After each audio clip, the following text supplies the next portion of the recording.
Alrighty, folks, welcome on into the Central Committee stream on our unbroken streak. It is Saturday. Welcome on in. We are live once again. Hey, King Daddy D-Back, how you doing, brother? We are live, because we just don't stop. You know, one of the things about streaming is that any one stream is not that much, you know, once you're used to it, once you're a skilled streamer, but just keeping up your mental, keeping up your determination, not getting worn down, just being able to grind day in, day out. That's where people start to separate themselves, you know? You sound sick, drink some tea. I think someone might have given me something a couple days ago, maybe a week ago. I really haven't been out much. I went to dinner with my dad a few days ago. I think there's just a flu going around, you know? Are you allowed to recommend songs for the intro? Yes. But remember, DMCA works. But I feel fine. Light cough, maybe. Mike, is Denim sick too? Yeah, I did see that. Oh no, still? Oh no. Oh no, poor Denims. Denims refugees in. Oh no, poor Denims. Usually when I have the flu, like the thing about the flu is it's a legit sickness.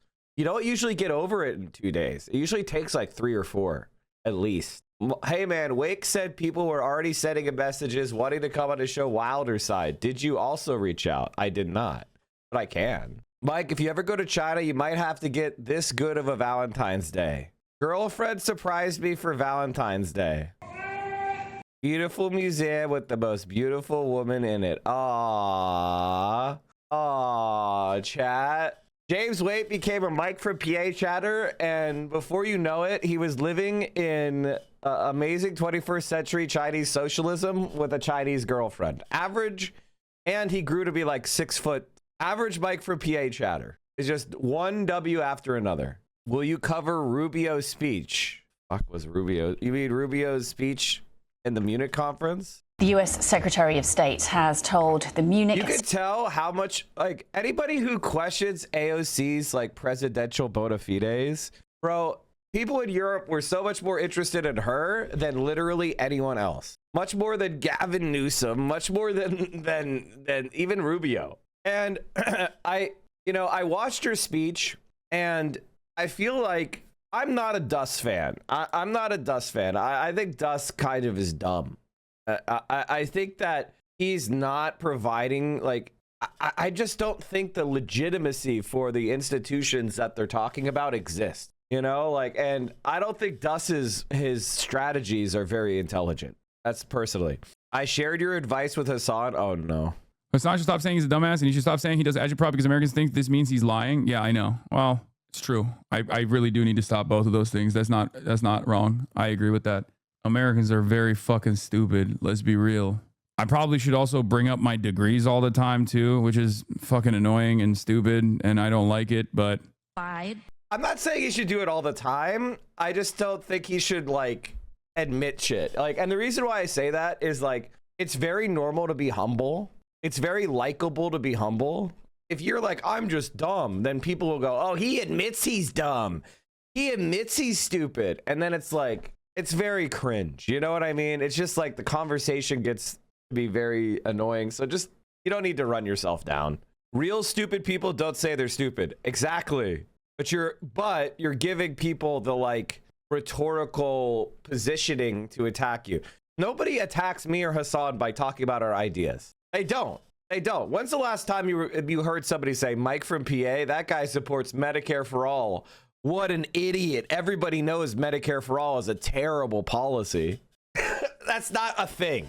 It's kind of like trying to pull a Socratic. Thank you for, I'm surprised it went well. Well, it's kind of like trying to pull a Socratic. All I know is nothing sort of qualifier, but that doesn't really work for people who are just starting to watch you. That also doesn't work for dumb people. You have to be very, like, the reason why Socrates could pull off the I'm very wise because I recognize my own limitations is because everybody was already saying he's the smartest man, the most wise man. So he was able to perform humility because he already had credibility because everybody was calling him smart. You get what I mean? teaching people humility, teaching people that even the smartest man says, hey, you got to be humble about what you don't know, is different than people going, you're a dumb fucking piece of shit. This guy's the dumbest asshole in the world. And you going like, yeah, I'm kind of dumb. Like, no, that's a different context. Hassan says he's stupid because he's smart enough to know just how much he doesn't know. That's literally a Socrates quote, by the way. People came up I think the story was it was the Oracle of Delphi that said to Socrates that he's the wisest man in Greece. And then he responded, I'm wise only because I know that which I do not know. I don't know if this is an actual quote or this is apocryphal. Hold on. Socrates quote, I know nothing. I know that which I do not know, or whatever the fuck the quote is. The saying is also connected or conflated with the answer to a question. Socrates, according to Xenophon or Chaerephon, I don't know how to pronounce these Greek fucking idiots. Who gives a fuck? According to Plato, is said to have posed the Pythia, the Oracle of Delphi, in which the oracle stated something to the effect of Socrates is the wisest person in Athens. Socrates, believing the oracle, but also completely convinced that he knew nothing, was said to have concluded that nobody knew anything and that he was only wiser than others because he was the only person who recognized his own ignorance. Anyway, what were we saying? Oh, okay. Marco Rubio. Let's do this. It's Saturday, chat. It's chill day. Happy Valentine's Day to everybody. My general feeling about Donald Trump is like, I think when he dies, when he finally kicks the bucket, it'll be relieving for him. For many people, they feel fear or regret, but for him, when he finally kicks the bucket, he'll just be like, thank God, it's finally over. He won't even like, a lot of people will, you might expect him to be crying and screaming in fear, and he very well might do that. He might be very scared of like going to hell or whatever. But I tend to think he'll just be like relieved that he doesn't have to pretend anymore. I wonder if he's going to confess to being like gay on his deathbed. All I know is we better have some cameras in the deathbed when it happens, because it's going to be a hoot and holler. He will probably laugh about getting away with everything. I don't think he's self-aware enough for that. And an 11-year-old in Gaza claiming that they had crossed the yellow line when no such thing happened, and they tried to make it seem as though an 8-year-old and an 11-year-old are literal militants deserving of the type of slaughter they were met with. Okay, the evidence is abundantly clear. What's amazing to me is the dehumanization of every human life that isn't Israeli or isn't in favor of what that disgusting genocidal government is up to. IDF just shot. Okay, listen. I let me just say this. I feel like the raw milk on that, and the you are supposed to be what's the fucking character's name? God damn it, it's early. What's his fucking name, chat? American Psycho Patrick Bateman. Thank you. If you're Bateman and then there's raw milk on the table, I think this is pretty firmly a right-wing meme, guys. This is pretty firmly a right-wing meme. Is it Jake on his 9/11 truther arc now? I'm sure he is. Security conference that America is seeking to revitalize its alliance with European countries. Marco Rubio said the US would always be a child of Europe and insisted that his country wanted to preserve that relationship rather than end it. He was present on Friday when the leaders of Germany and France warned of frictions in the transatlantic alliance. Mr. Rubio also used his address on Saturday to criticize what he called mass migration, saying it had cost Western countries dearly. Let's go there live now. These are live pictures from the press conference, where in a moment we are expecting to hear from Sir Keir Starmer and the President of the European Commission, Ursula von der Leyen. We will bring that as soon as that happens. We're listening to the Chinese Foreign Minister there at the moment. But let's go straight to my colleague Kasia Madeira, who is in Munich for us. And Kasia, a really interesting speech from Marco Rubio, the US Secretary of State. Nobody quite knew what to expect after last year, but the tone incredibly different this year. Yeah, really conciliatory. Very, very different to what was expected last year. You've got to say that actually the Europeans were bracing themselves. We heard from the German Chancellor Friedrich Merz yesterday, really talking about Europe needing to start acting up, about securing and guaranteeing its security. They were already saying that actually Europeans will have to sacrifice, will have to have a sacrifice because they need to bolster their security. So they were already braced for something from Marco Rubio. But what we heard today was very, very conciliatory. He was very offering that olive branch to the Europeans, reminding Europe of the shared history of the United States and Europe. So a really different tone. But if you read between the lines, actually, the messaging is consistent with what we've been hearing from the Trump administration all along. He was pretty straight when it comes to migration. He was very straight when it comes to border control. He said it was important, it was critical to sovereignty.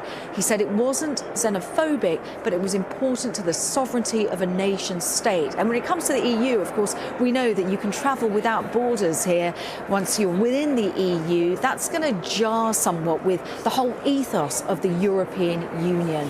Now, we're going to expect Sir Keir Starmer to be up next. He's not making a keynote speech. And when it comes to things like these kind of huge conferences, the Munich Security Conference, one of the oldest, certainly the biggest, with some of the largest number of world leaders coming, symbolism is everything. So we're going to see Sir Keir Starmer up on stage with Ursula von der Leyen, the President of the European Commission. And that sends that image that when it comes to the UK, the European Union, they are together.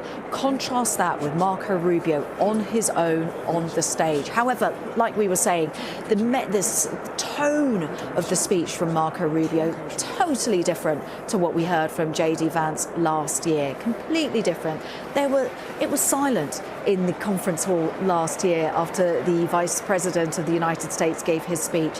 Today we heard even some laughs, a round of applause, much more conciliatory, a totally different mood. But at the heart of all of this, the key issues still remain. The war is raging in Ukraine. Marco Rubio himself saying that he doesn't know what Russia, whether it's genuinely wanting to have a ceasefire. There is a crux there. Volodymyr Zelensky, of course, here, he wants to move things forward. But we were hearing from a commentator just earlier on saying that actually Marco Rubio missed a meeting with the Europeans about Ukraine. What does that say? Everybody reading everything into the smallest details here. So yeah, symbolism is important, but what is also important is those back conversations, those meetings behind closed doors that we're not privy to, because that's when all the real conversation. You have to understand that necessarily the European, I said this before, and it's one of the key elements of my analysis. The European political class has been built as American puppets since 1946. So they're not able to, they don't have the personalities, they don't have the institutions, they don't even have the thought of being anti-American. It's just not possible for them to do it. Like, none of the political parties from the far right to the center left are capable of arguing for skepticism of America. So whatever America wants to do to Europe, they're going to get away with. Short of, I think, quite frankly, the Greenland annexation, that is just too far. I mean, they might even give in to that. But if you look at the way the Europeans opposed the annexation of Greenland, they did so by doing what? Saying you get whatever you want. You could have as many troops there. You could have as many bases there. You could do what, we'll give you complete immunity. You could do this. You could have businesses there. Like, they were willing to give everything of substance. They just didn't want, it to formally become part of the United States. So they were willing to surrender really anything. So I don't expect the Europeans to do anything to Trump or stand up to Trump in any way. And I think any kind of program or future where you're depending Europeans to take the lead against America, it's never happening. Are thrashed out. But what is really interesting to see is how the Europeans are also perhaps a little bit torn, because we know that Emmanuel Macron yesterday was giving his speech and he was saying, look, Europe, we've got so much to be proud of. We need to stand up for ourselves. But we also know that Mark Rutte, the head of NATO, has said that without a US backstop, NATO is really harmed. So there's a lot of push and pull. So it's getting that balance. And when it comes to the US Secretary of State, I think he really achieved that balance in terms of the tone of his speech, Sarah. Yeah, Kasia, there was a lot of sort of flattery in there, wasn't there? You know, talking, about the wonderful cultural importance of Europe, what it's given to the world, shape. AIPAC badly underwater in the Illinois' 9th district. Just 60% of the district has heard of them, but of the people who have, 11% favorable, 49% unfavorable. This is such an important poll for a variety of reasons. The first is 40% of people don't know what AIPAC is. That's number one. Number two, if people know what AIPAC is, they fucking hate it. So, you know, you have to be aware of what's going on. Shakespeare, listing all sorts, Mozart, Beethoven, all the rest of it. So it was a real sort of love letter from the US to Europe, but at the same time saying, we want to go further with you together, but if you're not willing to stand up on your own 2 feet, then in a sense you're on your own. So it was a sort of strange, it was a kind of call to arms, but also we love you, we want to go forward with you, but if you don't, that's your decision. Well, a little bit of echoing from what we heard from Emmanuel Macron. I mean, like, most people don't know who AIPAC is, right? And that's why it's very important for us to be like, I don't support Zionist AIPAC candidates. Like, we don't go like, oh, John Ossoff, he did one speech. We're smarter than that, right? He did one speech where he named problems, but he didn't actually have any leftist solution, right? Last night, Emmanuel Macron, the French president, saying, we need to be proud of Europe. Marco Rubio arguably picking up on that, reminding of the ties between Europe and the US, the historical ties, if you think about the background to the formation of the United States. Also, a little joke saying that thanks to the Europeans, the US has better beer. That got a round of applause. There was silence in the auditorium when J.D. Vance was speaking. So, yeah, definitely a love letter, but a love letter with undertones that are not so much threatening, not so much menacing, but a reminder that, yeah, sure, we are allies, but we need our allies to be strong. And that has always been the consistent messaging from the Trump administration, that we need the Europeans to be strong. So, therefore, put your hands in your pocket, start spending on defence, start spending if you're a NATO member, 5% of your GDP. There are only a handful of countries who are doing that already when it comes to EU NATO member states. So there's a lot for the Europeans still to do. And Marco Rubio, very elegantly, very gently. Spend more on the military, aka waste more money because our military industrial complex is massively overpriced and doesn't deliver value. The thing about the military spending is not the same thing as capability. I'll give you an example of what I'm talking about. Let's say that I spend $100 on bullets and you spend $100 on bullets. You buy those $100 of bullets from the United States. I buy $100 of bullets from China. Then we have a battle. Who runs out of ammo first? Because on a battlefield, it isn't GDP that's measured. It's purchasing power parity. And that's the entire economy. That's also, so, whatever they're talking about spending more on the money on the military, that's not going to result in winning wars. Wars are won by soldiers, by bullets that are counted individually, not by GDP percentages. Idiotic. With a lot of love. The only reason that you would think GDP percentages are actually relevant is if you are a military industrial complex member trying to make money. Around the sides, reminding Europe that it really needs to pull its weight. So the Munich Security Conference, a historical conference that is all about the transatlantic alliance, is reconfiguring itself because that transatlantic alliance has shifted somewhat. But just a reminder, there is another side to this. We've got a lot of Democrats here. We're talking about Gavin Newsom, the California governor, also Alexandria Ocasio-Cortez, representative of New York. They're here to remind the Europeans that Trump is not forever. There could potentially be a new government coming in, and the Democrats are pushing for their messaging to be heard here as well. Good morning, Lindsay. Good morning, Matt. It's good to speak to you. Mike, why do soldiers always follow illegal orders? They don't. The answer is the nature of war requires people to follow orders based off of limited information. War is not, in order for war to be prosecuted, every soldier can't know every piece of information and then by the way, not even democratically, individually elect what to do. Soldiers, in order for them to function within the context of a military operation, have to know to follow orders, and they have to trust those in command. Now, obviously, if they have enough individual information to know that an order is illegal, they are supposed to refuse it. And ultimately, responsibility for orders comes from those that bear responsibility for command. Now, what exactly is legal and what is illegal oftentimes can't be surmised from the position of like a frontline unit, unless we're talking about blatantly illegal orders like executing unarmed civilians or something like that. Let's say, for example, I'll give you an example of what I'm talking about. You are in a tank. You're receiving incoming fire on your tank. You're ordered to shoot a building.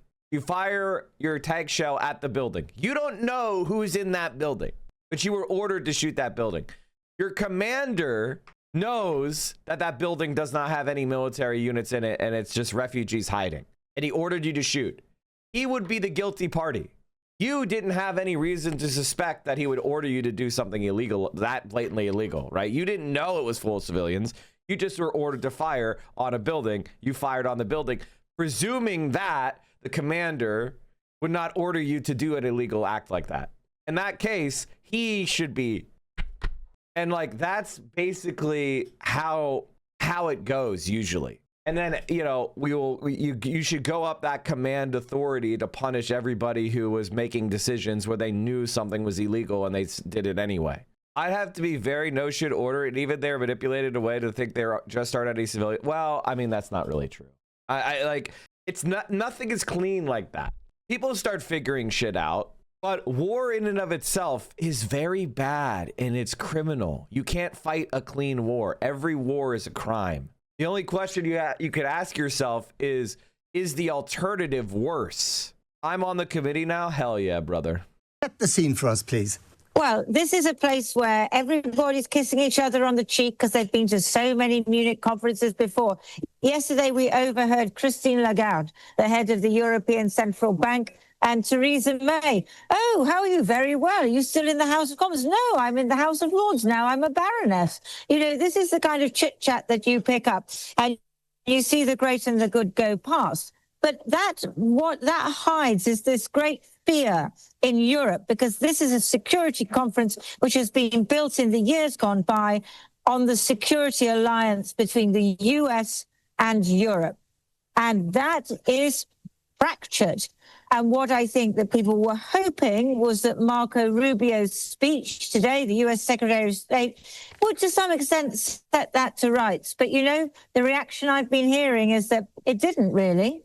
Right, because what J.D. Vance said last year in the same setting did make jaws drop to the floor, and they stayed there, probably ever since, actually. And the actions from the administration have gone to bolster the impression that he created in that speech. And if you read between the lines, certainly that was my impression, I wonder what you thought, Rubio was more or less saying the same thing, just in a lot nicer tones. Yeah, look, it was one German ambassador to me said it was MAGA light. It was the same iron fist, but it had a thicker velvet glove. There were particular catchphrases. He said that, the West, and by the West he means Europe and America, had been appeasing a climate cult. Now, that's a Trump phrase, isn't it? And he talked about opening the doors to mass migration and what a terrible thing that was. And you just mentioned this issue of civilization. Now, when they talk about civilization, what they mean white people. He said that there was a civilizational erasure that threatens the US and Europe. And his interpretation of history, what's happened since 1945, well, basically, he was saying it was a terribly bad idea to give up the colonies. It's an awfully long time since I heard a speech where somebody talked about how great the missionaries were. But he was full of enthusiasm for the missionaries, not least because Spanish missionaries had gone to Cuba, which is where he was born. And that's how he traces his, the men who arrived in the land of my birth brought religion. And, they brought civilization. The word white was never used, but it was interesting. I was sitting there in the overflow room and there was a German woman behind me sort of tutting throughout. And I turned around and I asked her, well, what did you think? She said, that was the most racist foreign policy speech I have ever heard. It's all very, Rudyard Kipling in 19th century, isn't it? Let's be honest. Yeah. Yeah, it absolutely is. And it's about the mission. Marco Rubio. I mean, honestly, listen. I don't think violence is justifiable as a kind of general precept. But what Marco Rubio is saying, if we strip it down, is him saying we're going to kill people who are not white so we can steal their shit. And I think that's a good thing. And then I'm going to force my perspective on any that survive. If somebody who's in a tremendous position of power like that says something like that, I think they are basically arguing that they're a target, like they're a legitimate target because they're expressing a murderous intent. And it's like, I don't want that to be the case. So I must be mishearing him. It doesn't seem to fit. Rubio, and by extension, the Trump administration, think that they have to conquer the world. And they look at Europe. What they admire about Europe is how Europe conquered the world in the 19th century. That to them is the great history.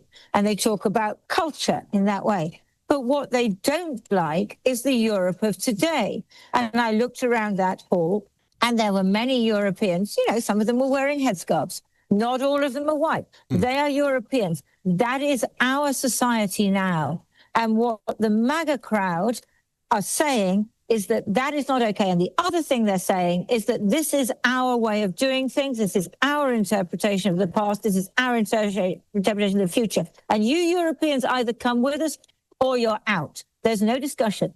And I think it's really important, isn't it, to understand that this is fundamentally different to what the first Trump administration was telling Europe, which was, you've got to pay up, to show up.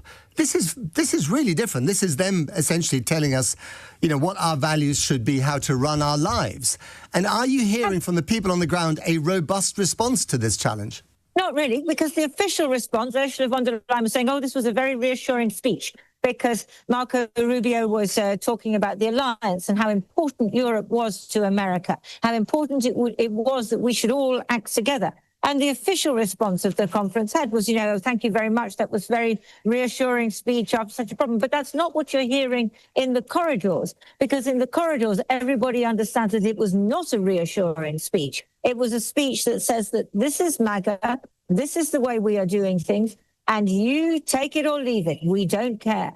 And is the bigger challenge here not so much, the fact that America is reading Europe the Riot Act? It's when they kind of create a little glimmer of hope that normality might return. So actually, it would have been much more useful to have J.D. Vance, 2.0 at the Munich conference than the slightly more, emollient, cherubic Marco Rubio. In some ways, yes, although I don't think the Europeans have many illusions. And it was interesting, Keir Starmer, the British Prime Minister, shortly afterwards, he did make a reference to the diverse societies we represent. And so that, indicates a very different way of looking at Europe and what Europe is. The other thing that Marco Rubio was saying was, again... The BBC was basically glazing? What? I mean, that doesn't surprise me at all. I mean, Keir Starmer, as I said. Does anyone have that link to the BBC coverage? All right, I got it. I have a BBC video. We'll look at it. And this is very Trumpy, obviously. Blaming the international order created since 1945 for deindustrialization, for what he would see. Mike, do you think there's any orders that could cause our soldiers to perform a coup? Yes, of course. I do believe that if U.S. soldiers were ordered to attack U.S. cities, that they would mutiny. Not all of them, but definitely a mutiny would occur. I tend to believe that. The reason why I say that is even though many soldiers are conservative, you would be surprised to see that, for example, the top recipient of money from soldiers in the 2016 campaign was Bernie Sanders. Like, I think there is a large population. I think generally the majority of enlisted troops, for example, are not conservative. And I don't believe that the U.S. military would hold together if they were ordered to do incredibly illegal, violent shit against U.S. like cities as a whole. That being said, I wouldn't count on it. You know, like, I'm not standing in front of a tank in that situation.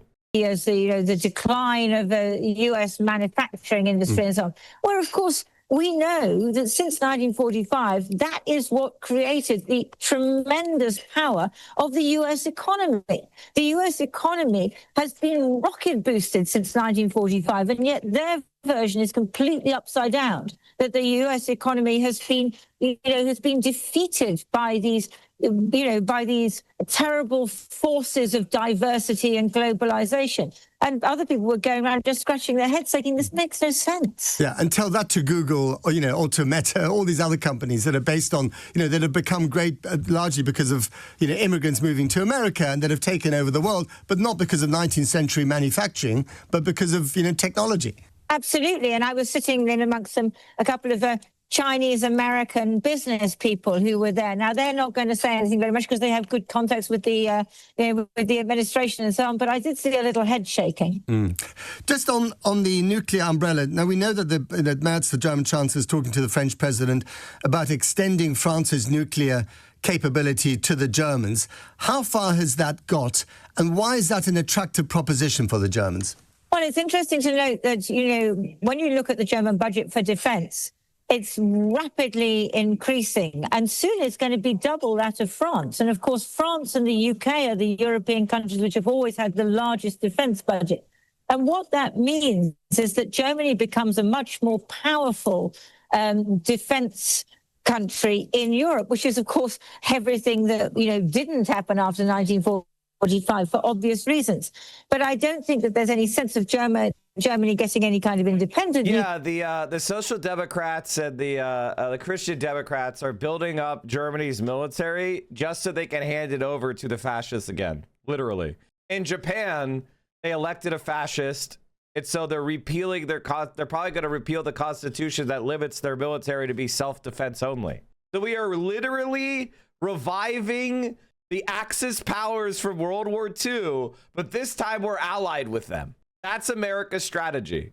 Deterrent. So that is one way of dealing with that rearrangement in the defense power in this continent. And in Ukraine, of course, will come up again and again, and probably has already. And I noted in my talk-up that Marco Rubio missed that very important meeting on Ukraine yesterday, which had Europeans extremely upset. Why did he miss it? Was it important that he missed it? And what can replace it? Well, it's because, Ukraine means something very different to this U.S. administration. People, the Europeans here, obviously feel that it is absolutely critical that Ukraine prevail, or if it can't prevail, that there is a peace deal which takes into account not only the security of Ukraine, but the security of bordering European countries, the Baltic states and Poland and so on. And he was asked about Ukraine in this session, and Marco Rubio was just kind of like, it was almost like he was absent. He was like, we're trying to make progress, and not as much progress as we want. But that fear of the Europeans administration basically favors Russia, which every action of the Trump administration shows. For example, Steve Witkoff, President Trump's envoy, he has been to Russia 7 times. He has not been to Ukraine once. Not once. I know, astonishing. And Marco Rubio he's the U.S. Secretary of State, and he seems completely detached from Ukraine. What he cares about is that narco-terrorist Maduro in Venezuela. And, of course, we know he cares about Cuba, another country that's crumbling, which they hope they're going to be able to take advantage of its decline. And so you just get the feeling, Ukraine, it just doesn't matter to the Americans. It's very much a European cause now. And just finally, there was a statement from the State Department, and not from Rubio himself, that to me was astonishing, where they said, and of course Marco Rubio, the Secretary of State, will be going to Hungary, whose visions of peace in Ukraine, I'm paraphrasing, are much more aligned, with ours. Now, the visions of peace for Ukraine in coming out of Budapest are essentially Russian visions. Absolutely.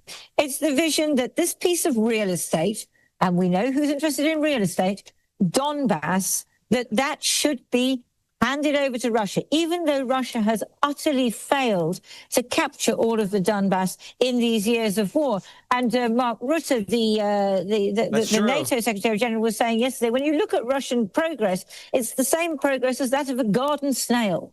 It is not actually increasing its territory very much at all. And so, of course, there is a discussion which you would expect if you're going to have a ceasefire, which is that things stop on the line, on the front line as it is.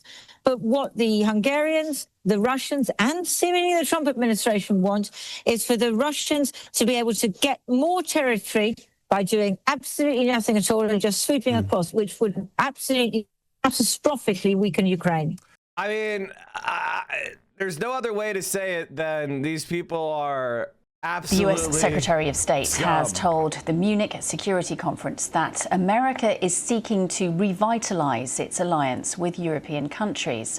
Marco Rubio said the US would always be a child. Those fucking ears, man.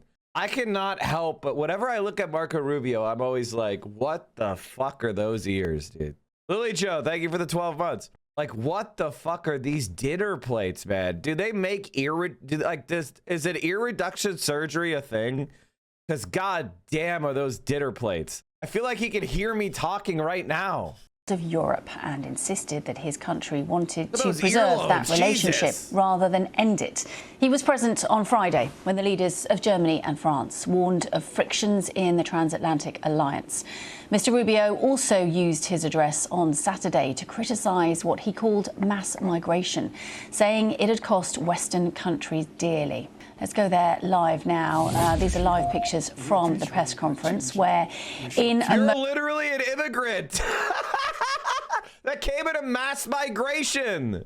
Moment, we are expecting to hear from Sir Keir Starmer and the President of the European Commission, Ursula von der Leyen. We will bring that as soon as that happens. We're listening to the Chinese Foreign Minister there at the moment. But let's go straight to my colleague Kasia Madeira, who is in Munich for us. And Kasia, a really interesting speech from Marco Rubio, the US Secretary of State. Nobody quite knew what to expect after last year, but the tone incredibly different this year.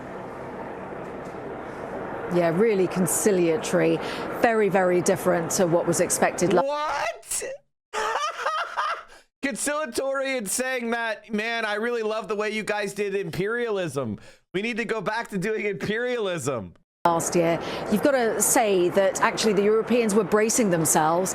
We heard from the German Chancellor Friedrich Merz yesterday, really talking about Europe needing to start acting up, about securing and guaranteeing its security. They were already saying that actually Europeans will have to sacrifice, have a sacrifice because they need to bolster their security. So they were already braced for something from Marco Rubio. But what we heard today was very, very conciliatory. He was very offering that olive branch to the Europeans, reminding Europe of the shared history of the United States and Europe. So a really different tone. But if you read between the lines, actually, the messaging is consistent with what we've been hearing from the Trump administration all along. He was pretty straight when it comes to migration. He was very straight when it comes to border control. He said it was important, it was critical to sovereignty. He said it wasn't xenophobic, but it was important to the sovereignty of a nation state. And when it comes to the EU, of course, we know that you can travel without borders here. Once you're within the EU, that's going to jar somewhat with the whole ethos of the European Union. Now, we're going to expect Sir Keir Starmer to be up next. He's not making a keynote speech. And when it comes to things like these kind of huge conferences, the Munich Security Conference, one of the oldest, certainly the biggest, with some of the largest number of world leaders coming. Symbolism is everything. So we're going to see Sir Keir Starmer up on stage with Ursula von der Leyen, the president of the European. All right, chat. There's something that I've wanted to watch for a while now. We were going to watch it yesterday, but we've got it today, which is Ryan Grimm, Bassem Youssef debating against Alan Dershowitz. BBC News is so firmly right-wing because that's what centrist Labour Party wants. They want conservative Tories in charge of the BBC. Because they don't want anybody criticizing them. So they put people to their right in power. And what's happening is the UK is basically collapsing into the hands of the far right. This is, by the way, the far right rising everywhere is because Donald Trump won. This is what people don't understand, is that if AOC wins, the left is going to surge everywhere. Because whether we like it or not, and this is not me saying, that's not because I want this to be true. I wish this wasn't true. The rest of the world is enamored with the Americans, and they constantly think about and talk about the Americans 24/7. And there's a reason for that. It's the global hegemon, culturally, militarily, structurally. The far right is surging everywhere in the world because we have a right-wing Republican president. And only places that are under direct threat from Trump, Canada, like Greenland, are you going to see people rising in this kind of lib nationalist defense. But it's not really the left. Did he work for Mossad? It's more like Mossad was working for Epstein. I could have gotten him no jail time. If he had told me he was an intelligence source, it would have been a slam dunk for me. Hang on a second. If he'd said he was working with the Mossad, then he would get off being a pedophile. You have the FBI, you have... Whoops! Alan Dershowitz's argument is, if he was an Israeli agent, I could have gotten him off scot-free. That's his argument. The DOJ, you have unlimited resources, and the US government responds like, hey guys, let the internet figure it out. You want some guy on Reddit cross-referencing flight logs at 2 a.m. while he's eating Cheetos? You're lying, you're defaming me. You are now going to be sued. You are now going to be sued. The latest release of the Epstein files has shone an unforgiving light on the shocking judgment and tawdry behaviour of many VIP men. We've covered the revelations extensively, not least as they've plunged the British government and royal family into historic crisis.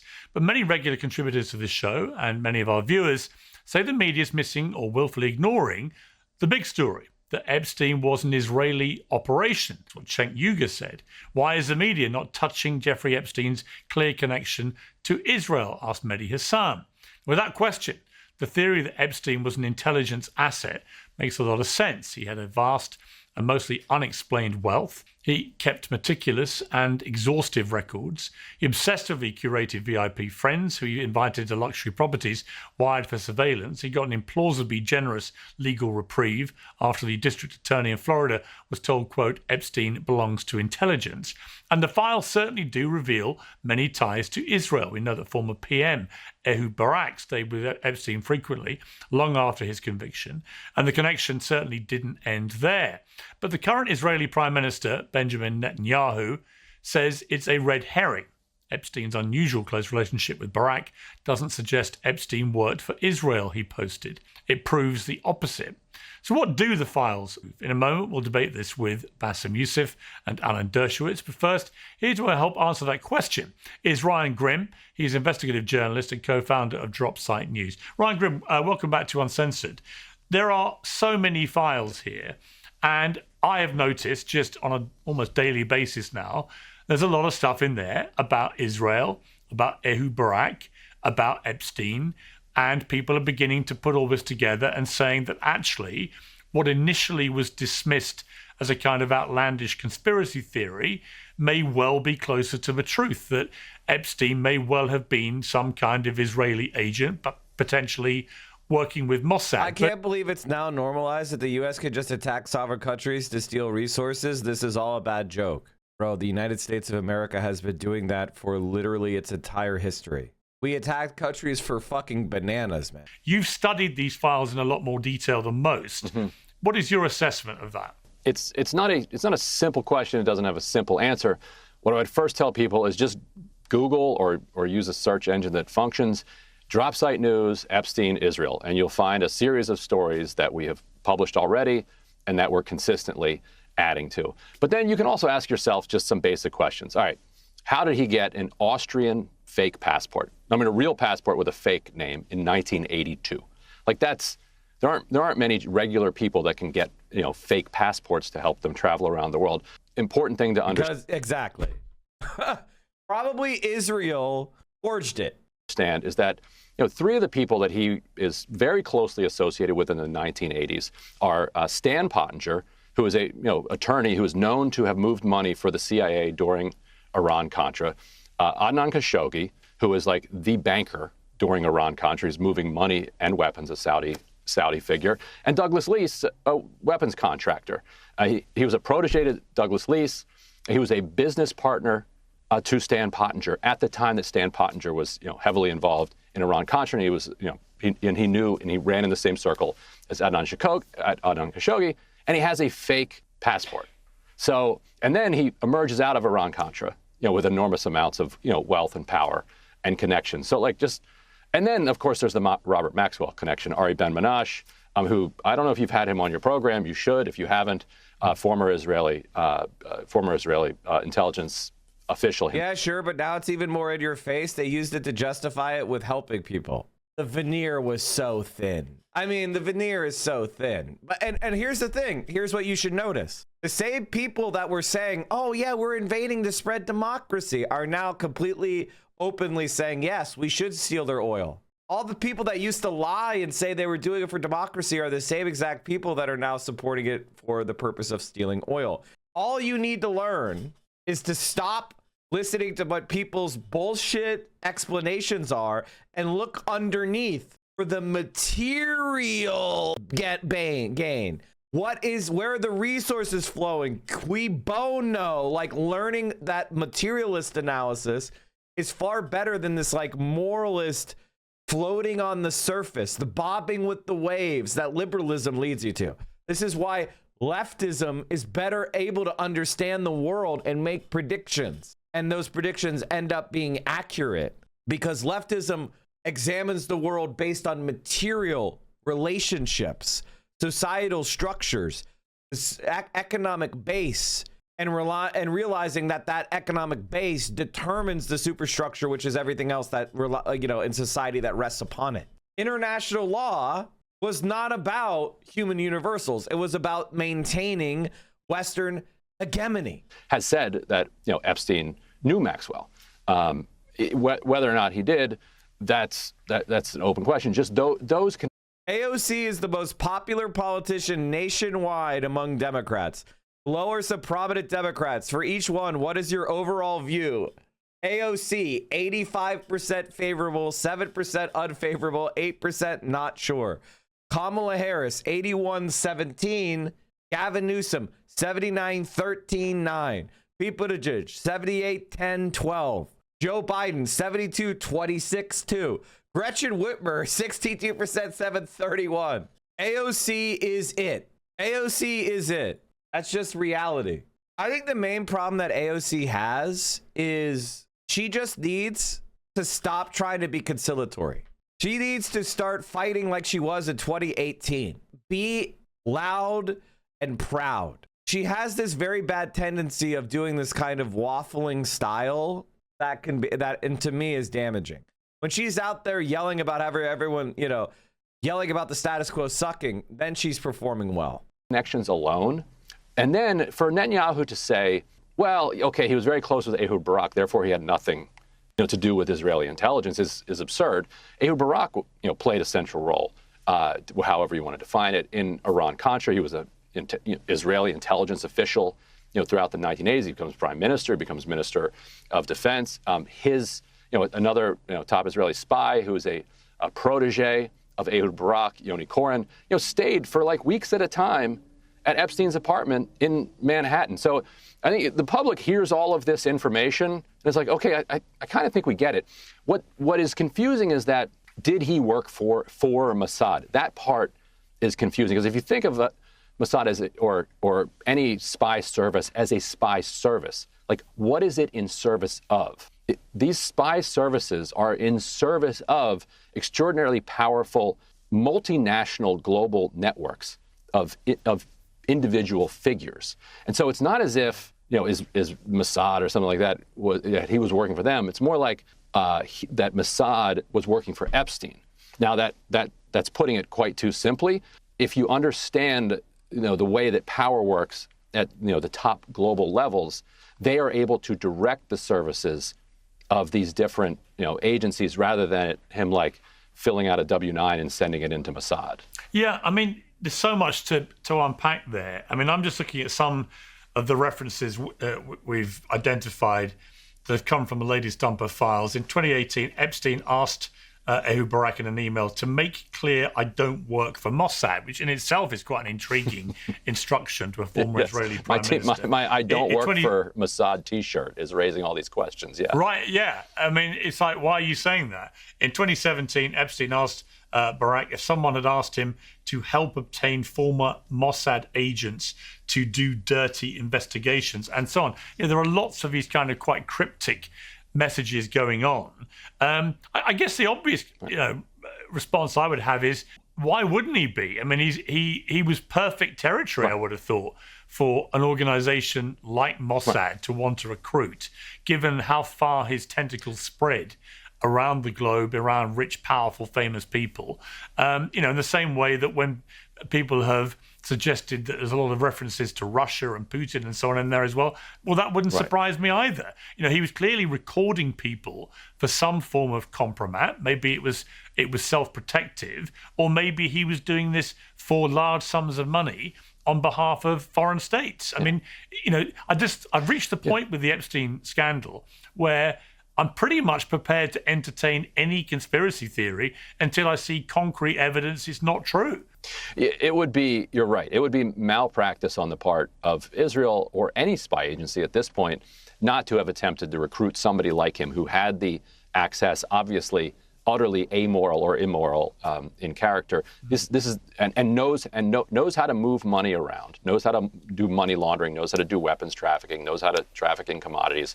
Like, this is a very valuable asset. And it's important to understand there's a difference between an agent who's like hired by Israel, to go out and infiltrate or to do assassinations or whatever they do, and an asset who is somebody who, you scratch my back, I'll scratch yours. And it appears like he's much more kind of in that realm. It's also important to understand what he and Barak were doing for the 15 years, I guess the 5 years or so after he became left his office of Minister of Defense, and then Epstein died.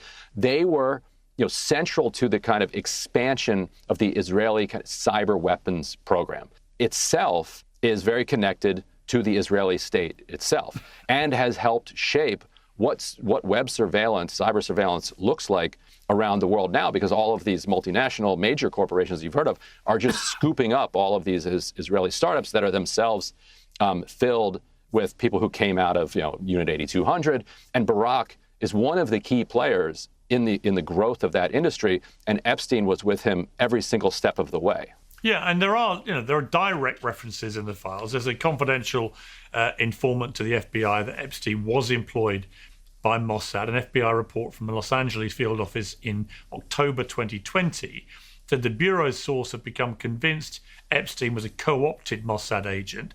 It said Epstein had been trained as the spy for Mossad, alleging he had ties to the US and allied intelligence operations through his longtime personal lawyer, Alan Dershowitz. I can ask Alan in a moment about that. Also said Jared Kushner, President Trump's son-in-law, and his brother Josh, a financier, were both his students. Now, there's no independent... How do I convince people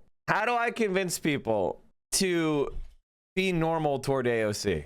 It's actually the most... AOC has some bad advisors and she has some bad takes. It mostly comes from the Elizabeth Warren, Brad Lander types that were, the nonprofit industrial complex, the MoveOn.org people. the Progressive Change Campaign Committee or whatever the fuck. Like basically these old school progressives who are totally out of fucking touch, who are, you know, liberal Zionists and shit like that.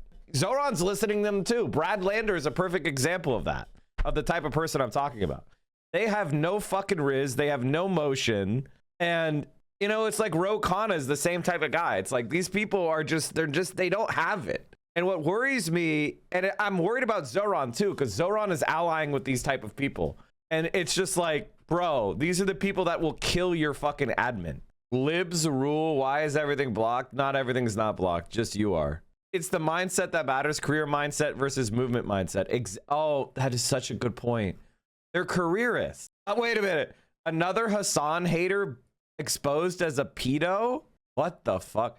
Hey, Twitch support. Here is Hassan the Hun blatantly calling me a transgender woman a pedophile. I'm pretty sure this is against Twitch TOS to leverage transphobic insults at me. Clearly, Hassan is transphobic and no ally to trans people in any way. And it didn't work. And I forget what they're called. I think, no, it wasn't Lonerbox. Lonerbox didn't work. Hutch didn't work. They tried to like promote Hutch a lot. They tried to promote Lonerbox a lot, and it didn't work. And I think the name was what? Food Shops? You left out details. She is an admitted pedophile. Oh, yeah, I forgot. There's also that as well. Apparently, this person got outed as a pedophile. Yeah. So it didn't really work. It didn't really work. It didn't work at all. She self-admitted. It turns out there are ops that I don't even know exist. That's because Destiny doesn't support people because of their excellence. He supports people based on their loyalty to him and their subservience to him. That's why he has a cult, because the best way to be promoted in Destiny's world is not to be interesting, funny, or smart. It's to be loyal to Destiny. So what happens when you only promote flunkies? You get fucking zero riz, zero motion losers like Hutch, Lonerbox, Dan Saltzman, and now Food Shops, I guess. Like, these are people that suck and they're stupid and they're, you know what I mean? Like, and the thing is, because Destiny doesn't like when people outshine him. That's why he hates my guts. That's why he hates Assad's guts, because we don't need him and we don't give a fuck about him, and he sucks. There, but one thing is a guarantee: they are going to be sex criminals in some variety, some way, shape, or form. This is like the primary driving force behind almost all of my ops. You know, if you exist for a long enough timeline and you're an op of mine, you end up getting into trouble in this way somehow. I don't know why, but in any case, I forget what they're called. I think, no, it wasn't Lonerbox. Lonerbox didn't work. All right, so what was the transphobic thing? They said that you as an individual are a pedophile. That's not transphobic. It would be transphobic to say, if you say all of a group of people are pedophiles, well, then that would be bigoted against that group of people. But saying that you as an individual are a pedophile is not transphobic, especially when we have this video. Actually covering the topic itself, pedophilia, okay? I need to say PD, because I don't think YouTube likes it. I don't think YouTube likes it when I say that, okay? It's fake background, I got you. Yeah, I figured it out. So obviously, because of that, right? And then I also admitted at some point that I unironically consume lolly. So if you don't like the fact that I consume lolly, you're free to leave. You know, it like that is just a part of me. You know, like it's not like I can change my attractions or anything like that, right? But I don't think I'm a pedophile. I really don't think so. But while the most feminine of the most feminine. That's what I'm saying. I need to have a little girl to wrap myself around. Oh, like you're like Big Spoon is what you're saying? Oh, I get you. I need to have like a 12-year-old. What? That's so. I'm only into the most feminine of the most feminine. I'm sorry for taking this derailment, chat, but judge us by our enemies, guys. Judge us by our enemies. Every single one of them is some sort of sex criminal, pedophile, pervert. It just gets to be, and these are the type of people that suddenly pop up shit-talking us. The anti-woke people who hang out with the people accusing LGBTQ people of being groomers are constantly revealed to be actual groomers, pedophiles, and freaks. If you associate or defend these cretins at this point, I assume the same about you. Rapist, groomer, caught with child porn. Who the fuck is this guy again? I don't remember. I don't know who all the fucking criminals are. Drums? Oh, God. Oh, God. Oh no! Don't even start. Oh no! We're not talking about Grums. We're not going down that path. Evidence to corroborate that. This is one of many kind of intriguing references in there. And I should say, as a caveat, there are obviously many things in the document dump which are outlandish and just tips that have come in, which are obviously complete nonsense. But there's certainly enough meat on the bone here. Right. Yeah, of course. Yeah, and that has to be made clear with all of this stuff. But the mere fact of his incredibly close relationship with Ehud Barak, and as you say, working on this cyber stuff, I mean, that alone shows that he's certainly very, very close to the higher echelons of Israeli political life. Maybe he wasn't a fully paid up Mossad agent, but he was certainly what I would categorize as somebody right in there with the Israeli hierarchy. That's right. And he's not the kind of guy that needs to invoice for services. He's so far beyond that world. Even if he wasn't a complete, he's always referred to as a billionaire. So let's take that at face value. If not, how did he get his money? We still don't know. We still don't know. How did he make his money? What was the transactions? What work did he do for how many hours to get the paid? What tax bill did he clear up? What specific advice was he paid to get? What was the advice? Hundreds and hundreds of millions of dollars. And what he's doing is he's, striking cybersecurity deals with Ivory Coast, with Nigeria, with Mongolia, with, South American countries, just around the world. And his relationships with the upper echelons of the Israeli government, which allows, because it is, a state recognized by the United Nations, allows kind of groups of people who otherwise would just be kind of gangsters going around the world to operate, through semi-official channels. He's the guy that's operating in the gray zone, and then in the end, you come in and make an official corporate and then state to state agreement. That's how he's getting paid, being the middleman there, not by invoicing Mossad for his services. Today's show is sponsored by Veracity and their metabolic power protein. Let's be honest, life moves fast. And what the fuck is this? Who looks at Piers Morgan and goes, yep, that's the guy who's got the skincare routine down? Aren't you supposed to sponsor attractive people? Really know where the vast amount of Epstein's wealth came from. From everything we're gleaning from these, what is your best guess? Well, you have to understand that during Iran-Contra, hundreds of millions, eventually up to a couple $1 billion, were stashed away in these secret slush funds that were controlled mostly by the Israelis, because the Israelis were the middlemen of the CIA, had their own slush funds as well that were coming off of the profits that they were making from basically upselling weapons to Iran. Think about that, by the way. Netanyahu is here in Washington today urging Trump to bomb Iran because they're this gigantic threat. In the 1980s, it was Israel and the United States who were arming Iran to the teeth and making a huge profit out of it. Out of that, they created this network of shell companies and slush funds that had to kind of secretly move constantly to avoid detection from people that are trying to uncover money laundering, and Epstein's right in the middle of all of that. So you can imagine how somebody comes out of that with their with a significant amount of wealth to begin with, and from there he gets linked up with Les Wexner. We have a story even about how the planes that were involved in Iran. Did you see Hassan on Kareem's podcast? Scratching lottery tickets until I win $1 million. You know what this is, chat? This is called voluntary taxation. If people want to buy lottery tickets, have at it, Haas. When the heat really got on them, Epstein moved those planes to Columbus, Ohio, so Les Wexner could use them for a couple of years. He's showing it's bad, it doesn't work. Hell yeah. His lingerie. And then what happens when he wins, though? And Abercrombie and Fitch are around the world. There's really a direct line from. I feel like the universe is like that, where it's whenever you try to do something to teach people that gambling is bad, that's when the gambling gods are give this guy a jackpot. This Iran-Contra scandal that creates this kind of shadow world of money laundering and kind of develops into the quasi government criminality that we have today, to then Les Wexner and him becoming the power of attorney for Les Wexner, and then once you're locked in, oh, he's the rich guy who also handles Les Wexner's money. Then you're in. Then you can start getting contracts with people like Leon Black and others, and it just snowballs. Fascinating. Ryan Grimm, I really appreciate you coming on. Thank you very much. Yeah, my pleasure. Well, to debate all of these claims is Alan Dershowitz, author of The Preventive State and Jeffrey Epstein's former lawyer, and comedian and activist Bassem Youssef. Well, welcome to both of you.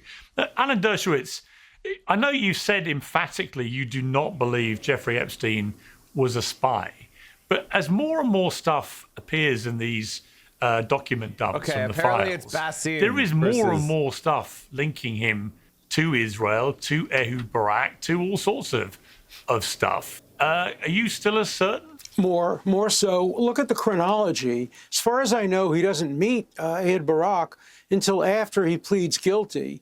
And if he had been a spy before he pleaded guilty, the first person he would have told that was me. I was trying to get him the best possible deal. And I asked him over and over again, what can you tell me that will get you a better deal? Do you have anything on Trump? Do you have anything on Clinton? Do you have anything about intelligence? He would have told me. Instead, in 1999, 1998, I was in Israel doing research for a book, and he called me from Paris saying, I want to come to Israel. I've never met any Israelis. I don't know anybody there. Could you arrange a lunch for me with Israel's 5 smartest people? And so I did. I got the Justice of the Supreme Court, the Attorney General, interesting people that I thought he would. You're supposed to be saying that he's not a spy. You're supposed to be saying he's not a spy. But he's met every major senior leader. Also, Dersh, you're not dodging the allegations that you're an Israeli agent either. Would meet, and we had lunch, and then he and I took a walk in the Shuk, and I bought him a T-shirt which said, I'm a member of the IDF, kind of khaki T-shirt, and he loved it. He wore it. There's no possibility that he was working for intelligence at the time I was representing him. Now we have a chronological issue. He meets Ehud Barak, but that's later. Did Mossad hire him after he was? Did they wait? So did the Prime Minister of Israel go, this guy's a pedophile? That's somebody I could relate to. Like, what is he doing? What's the point? What is being said here? Like, what? Convicted? Well, maybe. Your previous guest talked about planes involving Victoria's Secret. Well, Wexner didn't buy Victoria's Secret until well after the early time. So one has to look at the dates. One has to look at the chronology. I hate to pour water on a fascinating conspiracy theory. It's so much fun to talk about. From what I know, I just don't see any evidence that he ever worked for the Mossad. And if he did, why wouldn't he have told me? I actually was a lawyer. I represented the Mossad back in the 90s when 3 Mossad agents were caught in Cyprus, and Cyprus thought they were working for Turkey. In fact, they weren't, and I helped to get them out. I have a very good relationship with the current head of the Mossad, the former head of the Mossad. Obviously, I've asked them that question, and there's no evidence at all. Alan, I would say this. Alan, I would say this to you. If I was to ask you about all the despicable crimes that Epstein was committing, right, you would say, because I think you've said it publicly, you didn't know about any of that, right? So, could it be that Jeffrey Epstein just had a completely different life that he just did not tell you about, and that included despicable human sex trafficking, and it may also have included being a spy? I mean, clearly, if he wasn't telling you about all the sex trafficking, which was a huge amount of his life, then why is it surprising if he kept the rest of it from you? Well, it's very surprising because telling me about his sex life didn't help him. Telling me that he worked for the Mossad would have given him a get-out-of-jail-free card. Remember, Jeffrey Epstein hated me before he died. He wrote all kinds of letters to Woody Allen as to what a terrible lawyer I was. He wouldn't pay...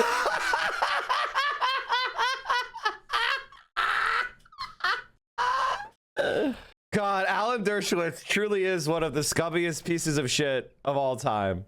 me my fee. He fired me because he thought I had gotten him a terrible deal, that famous sweetheart deal.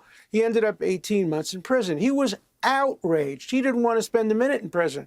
I could have gotten him no jail time. If he had told me he worked for the Mossad, for the CIA, he was an intelligence source, it would have been a slam dunk for me to go to whoever I had to go to. Wait, why would working at Mossad clear up criminal charges in the U.S. for molesting a child? That's a foreign intelligence agency. Why would working for Israeli intelligence in America make you able to molest American children? Even up to the president of the United States, and I would have gotten him a deal with no time at all. Epstein was a selfish SOB. He would do anything to avoid prison time. Why wouldn't he have told me that he worked for the Mossad if he worked for the Mossad? So, yeah, of course he's not going to tell me when I knew him as an academic acquaintance, he's not going to tell me he's having sex with young children. He hid that from everybody. He did have a separate life, a completely separate life. But once I was his lawyer, it was in his interest to tell me things that would benefit him. And I can't imagine anything benefiting him more than having worked for an intelligence agency. But I pressed him on that. Some people might be. He didn't, I'll come to Bassem in a moment, but some people will be listening to this going, hang on a second, you mean if he'd said he was working with the Mossad or CIA, then he would get off being a paedophile? In other words, you can commit crimes of paedophilia he wasn't accused of being children, and you would simply not go to prison for it. That's right. Let's be clear. He was charged with 2 counts. One, a 17-year and 10-month-old woman who he paid for prostitution. The other, a woman in her 20s who was a prostitute who he paid. Those were the only 2 things he pleaded guilty to, the only 2 things he's ever been convicted. He was never convicted of pedophilia. He was never convicted of trafficking, none of that. He may have done all of those things, but when I was representing him, all he was being charged with was these 2 counts of paying prostitutes, one who was 17 years old and 10 months.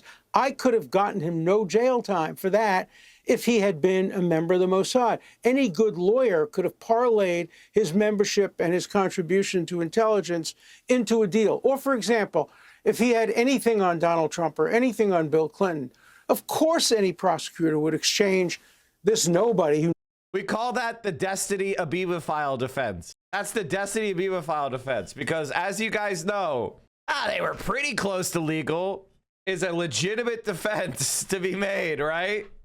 Only by pedophiles. Nobody had ever heard of at the time, getting free from prison for, my God, the president, former president, future president. No, the best evidence is that he never, ever tried to tell me anything that would help him, that would support any of these theories about Clinton or Trump or the Mossad. So I am completely confident that he was not an intelligence asset. I wish, your previous guest is right. He would have been a perfect intelligence asset if I were the head of the Mossad. I would say, oh my God, now that I know who he knew, Bill Gates, everybody, the Sultan of this, the Sultan of that, sure, we try to recruit him, but they didn't know that at the time because he didn't have many of those friends back in the 1980s and 1990s. Many of them became his friends, ironically, after he got out of prison. Okay, Bassem Youssef, you've been waiting patiently. Welcome back to Uncensored. What is your response to Alan Dershowitz? Well, I think that what Mr. Alan Dershowitz just said is the best recruitment video for Mossad. Basically, they're telling people, if you're Mossad, you can get away with anything. The same thing that will happen with Tom Alexandrovich, the cybersecurity guy from Netanyahu's government who was arrested in Nevada for trying to lure a minor in an FBI stint operation, and he got off the hook. He traveled. He didn't even have to attend his trial. He did Zoom from Israel. And like Ori Solomon, just a couple of days ago, there was a biolab in Nevada that nobody is actually talking about. Actually, as a matter of fact, the mainstream media, they reported it, but they never mentioned his nationality as an Israeli who was running a biolab in Nevada that includes deadly viruses. If that was a Muslim, it would be like all over the news. So basically, Mr. Dershowitz is telling us, if you're Mossad, you have like an out of jail card. And you know what? Maybe he's right. Or a CIA. Or a CIA agent. That's true. Mr. Dershowitz, I did not interrupt you a single second when you talked. So like after you're done with the gaslighting, please let me finish. First of all, I think I'm now kind of leaning towards believing mainstream media, especially CBS and CNN under Barry Weiss and Larry Ellison. I mean, the evidence is there that he is actually a Russian asset. His girlfriend, Ghislaine Maxwell, was the daughter of a Mossad super spy. He was represented by you, Mr. Dershowitz, Israel's favorite lawyer, who you're also a lawyer to the Mossad, which, of course, everything you tell us will be true. Ehud Barak was his place the whole time. He fled to Israel when he was charged with sex crimes. And he was pictured wearing an IDF shirt. He was funded by pro-Israel fanatics. He worked for the Rothschild. He donated to pro-Israel student groups. He was responsible for the Wagner's group's pro-Israel philanthropy. He supported Israel settlement. None of that. Every single one of those things is true. What the fuck are you talking about? He literally is in the emails with the Rothschilds, doing deals. What are you talking about? I mean, honestly, and this is what needs to be said. There's a few people in the world that are pure fucking evil and, have lost all their humanity and are closer to demons than human. And Alan Dershowitz is one of those people. He may be one of the most evil, disgusting freaks I've ever seen. He admits to getting massages with Jeffrey Epstein, but he claims that he kept his underwear on. That's his defense. Projects. His friends were all Zionists. He referred to us as Goyim. He was involved in Israel diplomacy effort. He brokered security deals with Israel, and even a former Israeli intelligence officer, Ari Ben Menashe, like Mr. Ryan Grimm said, he said he ran a honeypot for Israel. So yes, of course, he was definitely a Russian spy. It makes sense. You know what? I'm by the way, Mr. Allen, you're a good comedian. You're a good comedian. This is very funny. I'm actually a huge fan of yours because I have known you since the 2000s. I mean, actually, you're one of the very few lawyers who are actually known in the Middle East. It's like watching a real-life courtroom drama lawyer. There's even T-shirts with your face in it in Egypt. And I've followed you for a while. And that's why I'm here today. When they told me Mr. Dershowitz is here, it's like, I have to be here just for the gaslighting, because the level of gaslighting isn't new. For more than 2.5 years, Mr. Dershowitz and his client he surreptitiously recorded his then wife, New York one-party consent, to get custody of their children, and then she killed herself jumping off a bridge. He's likely one of the worst people to ever live. I mean, that's like a minor crime compared to the shit he's done. He defends genocide. He's an active Israeli agent. He works to destroy people who criticize Israel's war crimes. This guy, killing his ex-wife, that's one of his, or being the person that proximately caused his wife to kill herself. I mean, here's him arguing that we should lower the age of consent. Alan Dershowitz, LA Times, May 7th, 1997. Statutory rape is an outdated concept. That's what he said. Not only did he say that, he wrote an article. Although the most recent survey shows a slight decrease in teenage sex in the United States, it confirms the reality that the crime of statutory rape is rampant. According to the National Survey of Family Growth, nearly 1/4 of the women surveyed said they had sex before their 15th birthday. An additional 16.5% said they were between 15 and 16. Every state makes it a serious crime for anyone to have sex with another person below a given age. The age of consent varies from state to state. In some, it is as high as 18, while in others as low as... By the way, this is all bullshit because almost every state has a Romeo and Juliet exception, which is like, if you are under 18 yourself, you're not a statutory rapist. Which he goes on to say, some jurisdictions mitigate the crime. I think it's every single one. I'm not going to search it. Well, he's legitimately a fucking pedophile. Israel have gaslighted us in front of our eyes for 2.5 years with all of the destructions and the killing that we've seen in Gaza, but according to them, it's not a genocide, it's self-defense. He told us that every dead child is not a genocide. That the International Court of Justice, I did not interrupt you, sir. That the International Court of Justice is a fake court, and Israel predicts anti-Semitic. Now, Mr. Jersey, please, I did not interrupt you. Don't interrupt me. I know that you're a lawyer and you do that. Objection, Your Honor. I'm going to interrupt you if you use the word now, genocide. Now, the Epstein files are public. People can read them. People can see the horrible stuff that you, again, are gaslighting us. In your own word, you said that he's not a pedophile because he liked 15 and 16 years old, but not 11 and 12 years old. No, I said 17 and 10 months. People can read, 17 and 10 You can months. read the ages of the kids in the emails. They can read about the pizza, the ice cream, the He beef wasn't jerky. convicted. And you can see the connection with Israel. And yet, here you are again, gaslighting us. This is your playbook, attacking the victims. It's called the truth. Palestinians, Hamas, It's called terrorists, truth. Epstein victims, liars, prostitutes, drama students, and of course, Well, you say Hamas are not anti-Semitic. terrorists? You have a history Well, you say of Hamas are hiring not investigators to dig through teenage. Any definition that it makes Hamas a terrorist makes Israel a terrorist state by about 1,000 times. The reason why he says 17 to 10 months is because he's tried to. First of all, imagine if she was 18. Alan Dershowitz would be like, legal, it's good, it's fine, it's legal, it's good, it's fine, it's legal. It's illegal. So he's trying to be like, well, it was that specific one wasn't that illegal. Still illegal, you fucking pedophile defender. Girls at MySpace pages looking for marijuana. That's what photos. lawyers You do. called a 16-year-old girl a thief in the Daily Mail. You got Epstein 13 months in county jail with work release for abusing 34 victims where he should have got life in prison. That's not a plea bargain. That's a spa package. Just and lying. every single You're time, just your lying. defense is Also, Dershowitz, you got immunity. Why did you get immunity? Why did you get immunity for a whole bunch of people? Challenge He's you lying. to defend. He wants money. I challenge you to defend don't your believe what you statement read. that You he got represented 18 Stop months. interrupting me, Mr. Dershowitz. You're You just represented lying. a serial You're just child lying. predator and got him the deal of the century. 2 women accused you under oath. You settled for nearly $1 million. Innocent men don't pay. They go to trial. That's You know another who lie, pays? not a penny. Guilty You're men with good lying. lawyers. You're Oh, wait, defaming me. are the good You are lawyers. now So what going. does that You are make now you? going You to have be spent 50 sued. years You are defending now going to rapists, be sued killers, and for every saying I time paid you $1 attack million. the woman who come forward. You're going to be You are a sued, civil and libertarian. I would. You're not. Pierce, You're I not a would civil recommend libertarian. you are cutting him defending the off innocent. when he You're not defending says them. that I You paid are $1 a million. gaslighter. I didn't Okay, pay Bassem, one penny. That's a Bassem, you've lie. spoken. And trust you instead. Bassem, you've Sir, spoken for a long time. Like Pierce, I Okay, did not Bassem, you've made interrupt it. Mr. Alan Bassem, you've Dershowitz, spoken and for a he keeps long interrupting time. me. Bassem, you've spoken for a long time. You've made a number of allegations. There is going to be. It's only I can fair tell that you Alan right now. Dershowitz I am going I want to. Alan But he Dershowitz to keeps respond. interrupting I'm me, gonna- Pierce. I didn't interrupt him. Okay, You can I am cut me going off. to. Let him He's respond fine I'm for going a to long make it time, very clear. But he shouldn't be interrupting I'm me. going to make it very clear.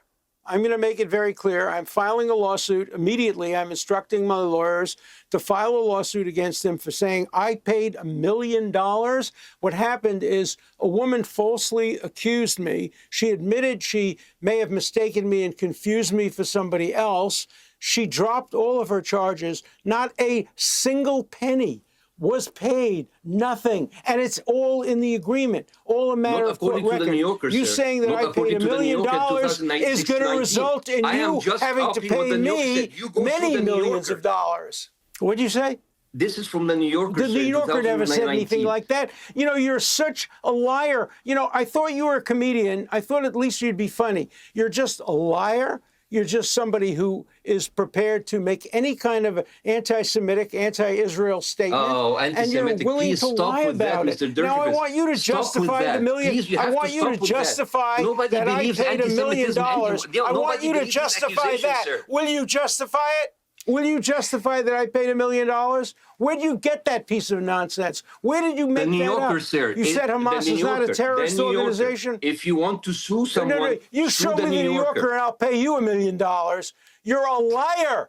The New Yorker didn't print that. You're lying. Okay, Why don't we take a time out now? Go online, get the New Yorker, and show the people that are listening, the good people, the New Yorker. You're lying through your teeth. You're a despicable liar, and if you said it under oath, you'd be a perjurer. There is no truth to what you've said, period, and I'm going to sue you. Oh, come on. You do. Is that what you do? Finally, I shut him up. No, I you sue didn't shut liars up. You're and just like defamers, yes. cutting me. Mr. Allen, you went from I never got a massage on Epstein to I got a massage from a 50-year-old Russian woman named Olga. But I kept my wife underwear and on. I both received therapeutic. I received a neck massage back in the 1990s. I have never received an erotic massage in my life. I have never told a misstatement about this. And I want you to show everybody. Okay, Chad, I looked up the New Yorker.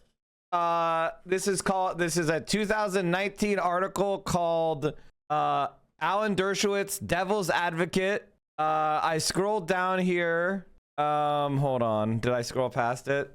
Shit. In 2015, when Guthrie's allegations against Ghislaine Maxwell and Epstein became public, Maxwell called them obvious lies. In September, Boyes and Macaulay filed a defamation suit against Maxwell on Guthrie's behalf in the Southern District of New York. Hold on. Wait, that's not it. Hold on. Let me fuck. I had it, but I lost it. Hold on. Let me keep watching the debate. The New Yorker, the claim that the New Yorker said I paid $1 million. It's an outright lie. You can look it up right now while we're talking. Show it to the people. Show them what you say the New Yorker said. I'm waiting. I'm waiting. Look it up. Yeah, I'm looking at it right now. It is called for people to search it. Let's see it. Let's see it. Everybody can see it. It's called Alan Dershowitz, Devil's Advocate. Maybe it'll mitigate your damages. By Coney Brock, July 29, 2019. You can read there that it's there. Read me the quote. Read me the quote about. Theo is bringing in something. I appreciate it. It's so nice. He has brought in delicious breakfast. She's wearing a. Where are you going? Come here. Show everybody. She's mad at me because I laughed. I was just surprised. I wasn't laughing at you. She has a really good wig on. I was just surprised. I wasn't laughing at you. Aw, I hurt her feelings, chat. Oh, it's pickle day. Well, it happens, you know. I'm sorry. $1 million. You can't find it because it's not there because you made it up and because you're a despicable liar. I was just surprised. And you're going to be sued. And if you want to mitigate your damages, then you'll show me the New Yorker. But you're not going to show me the New Yorker because everybody out there is going to look you in the eye and say, you lied on international television about Dershowitz paying $1 million and the New Yorker saying it. It is false. Categorically false. I'm calling you a liar. You can sue me for defamation. And if you can produce the New Yorker article, you'll win that case. But you can't because it doesn't exist. No, sir, I can read it to you right now. I mean, it's there. Yeah, read it to me right now. Read it to me. Let's hear. Okay. Do you have a second? I have more than a second. I have all the time you want. Read me a New Yorker statement that says, I paid $1 million to the woman who accused me falsely and who admitted that she may have misidentified me with somebody else. You read me that right now. Yeah. Silence. Silence. So, dude, it's a big article. Profound silence. Dude, find me the relevant point. Find it for me. We have all the time in the world. Find it for me. Let's go. Find it for me. You can look it up. Google has, we would say, Dershowitz $1 million. Oh, here it is. Here it is. We caught you. In 2015, when Jeffrey's allegation against Ghislaine Maxwell and Epstein became, just before a trial was to begin in May 2019, the amount was undisclosed, but Jeffrey reportedly received a multi-million-dollar settlement. The allegation went, who did? Wait, dude, Jeffrey. Now let's go. Veronica. You said I paid $1 million to the woman who accused me falsely. I want you to quote that from the New Yorker. And if you can't, admit you're a liar. Say no. Silence. Profound silence. Dude, stop it. Stop. Guilty silence. Dude, it is a... Guys, yes, here it is. Oh, no, it isn't. No, it isn't. You're lying. Silence. Oh, here it is. In April 2016, the case settled. There was no such settlement. With the press reported that the agreement. What case? Wait. The press reported that the agreement included a financial arrangement implying that Jeffrey's team had paid it. In fact, Dershowitz's insurance company had paid Jeffrey's lawyers in negotiations. The parties has discussed a figure of nearly $1 million, with $50,000 going to Dershowitz, which would allow him to claim a payment. Woman who the final accused amount me has not been disclosed. All right. But you know it. A, you know it. Number B, dude, this had nothing to do with Virginia. You want to go and this had sue nothing the New York to do Times with too. the woman who accused me. This was a lawsuit between lawyers, and it had nothing to do with this accusation. Zero. You made up the whole story. Why the New Yorker never reported it. Pay the lawyers. They also paid me. There was a mutual settlement where both sides paid where you got sums to each 50,000 and other. they got like Each the rest of us the million. That received doesn't payments sound like covering great. our legal fees, and this was about lawyers. This was not about any accusation you know what, guys? against me. I invite everybody to go to read the New Yorker article and see So do I. the pattern read of lying you that read Mr. it out Dershowitz loud. has It's done over the false. years. So, Well, all right, now let you're me gonna get add to involved the now. lawsuit. Let Now you're me, gonna add all to right, the let me lawsuit. say Okay, something now. Let's get back to the Alan, merits. Alan, I want we you- know he's a Alan, liar. Alan- We know he's not a funny comedian. Come on, Go liar, ahead. anti-Semitic. It's the same thing. All You right, just let like, me it's pull it gaslighting, back man. to the bigger Why would I picture. believe you if you Let have me like put it- lied let- many Bastion, times? Let me pull it back.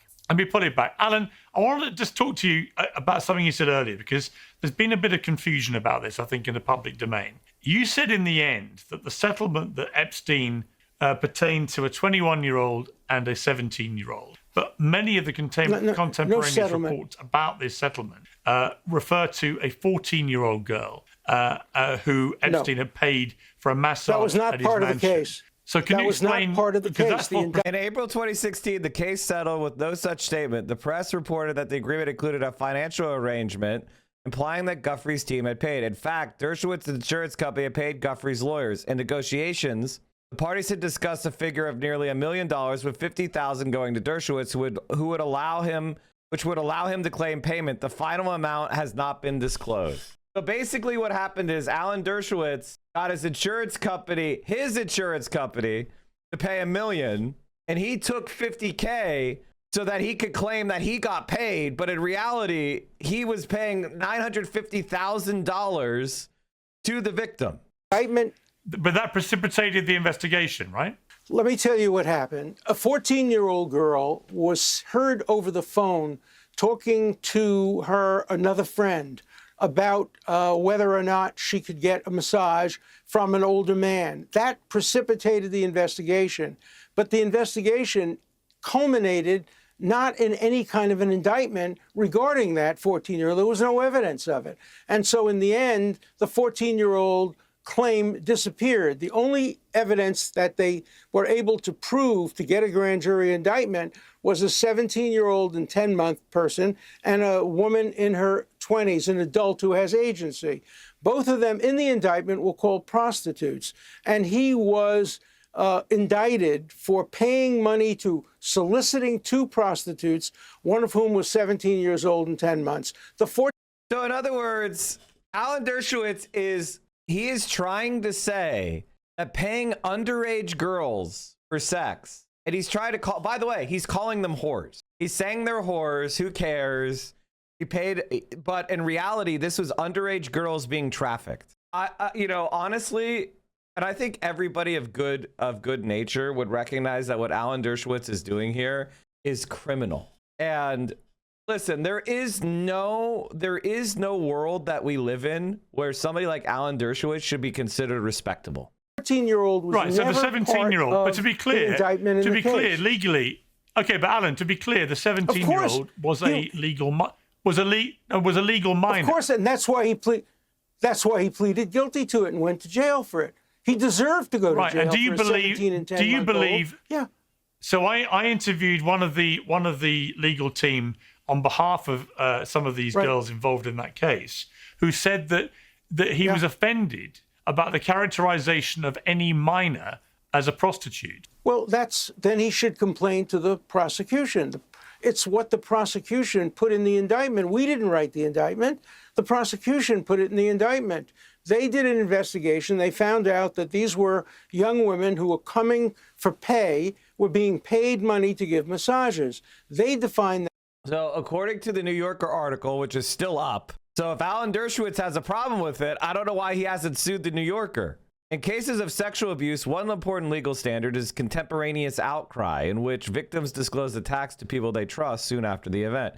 Guthrie, like many other women around Epstein, describes himself as isolated and says that she was discouraged from speaking with the girls who came and went from Epstein's homes. But she said that she talked about Dershowitz with Tony Figueroa, her boyfriend, during the time she was with Epstein. Guthrie described calling him from the island and complaining about being obligated to have sex with O.J. Simpson's lawyer.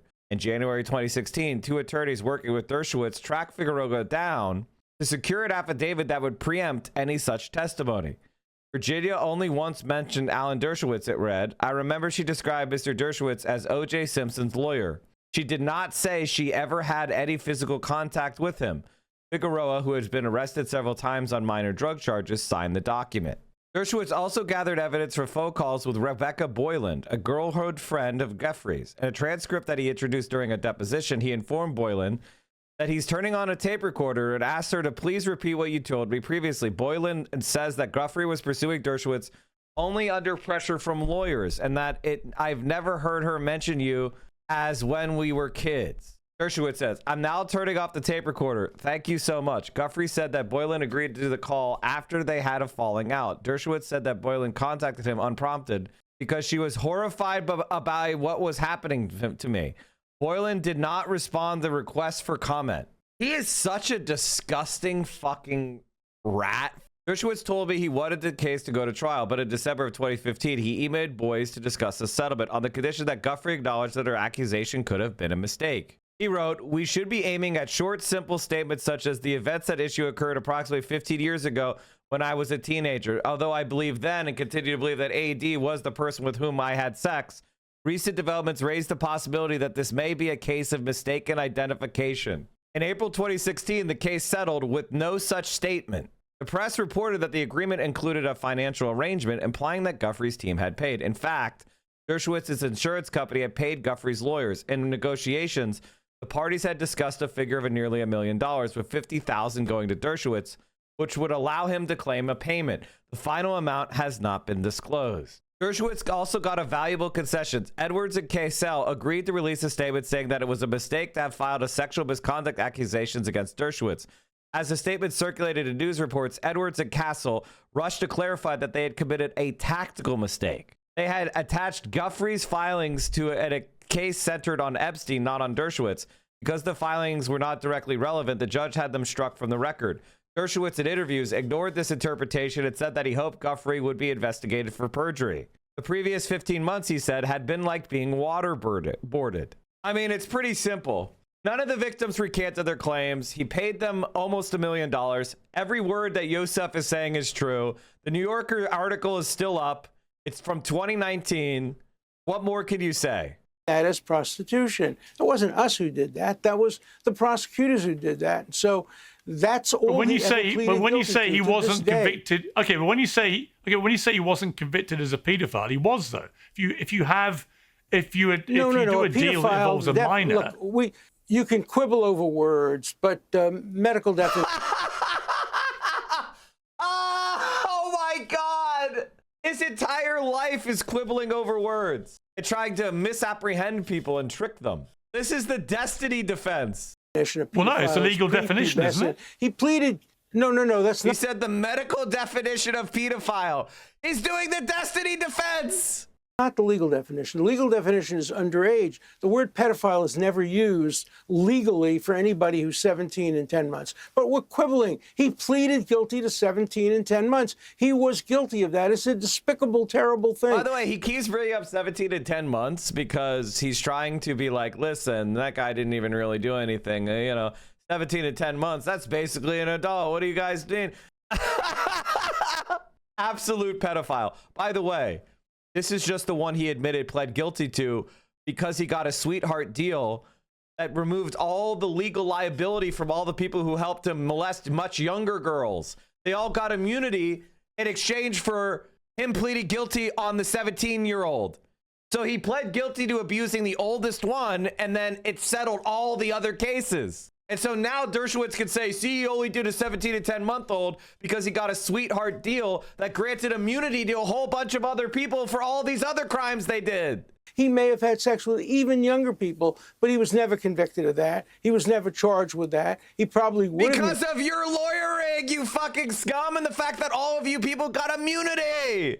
Charged with it had he stayed alive, but he wasn't. But let's stick to the facts. He pleaded guilty only to 2 charges of soliciting a 17, 10-month-old and an above-age person for prostitution. That's what the state charged him with. That's what he pleaded guilty to. That's what the federal government agreed would be the deal that would terminate the federal prosecution. That's what happened. He hated me for that if you deal. have any He thought I sexual was a relations terrible with lawyer. a minor, yeah, but Alan, if you, I mean, talk about quibbling, but if you have sexual relations with a minor, you're a paedophile. No, well, I don't want to fight with that because you can call him whatever you want. That's fine. You call him a pedophile, but no medical doctor, no. Even Alan Dershowitz won't do the destiny defense. The definition of pedophile is someone who is attracted to a child. A child is defined as someone under the legal age of majority.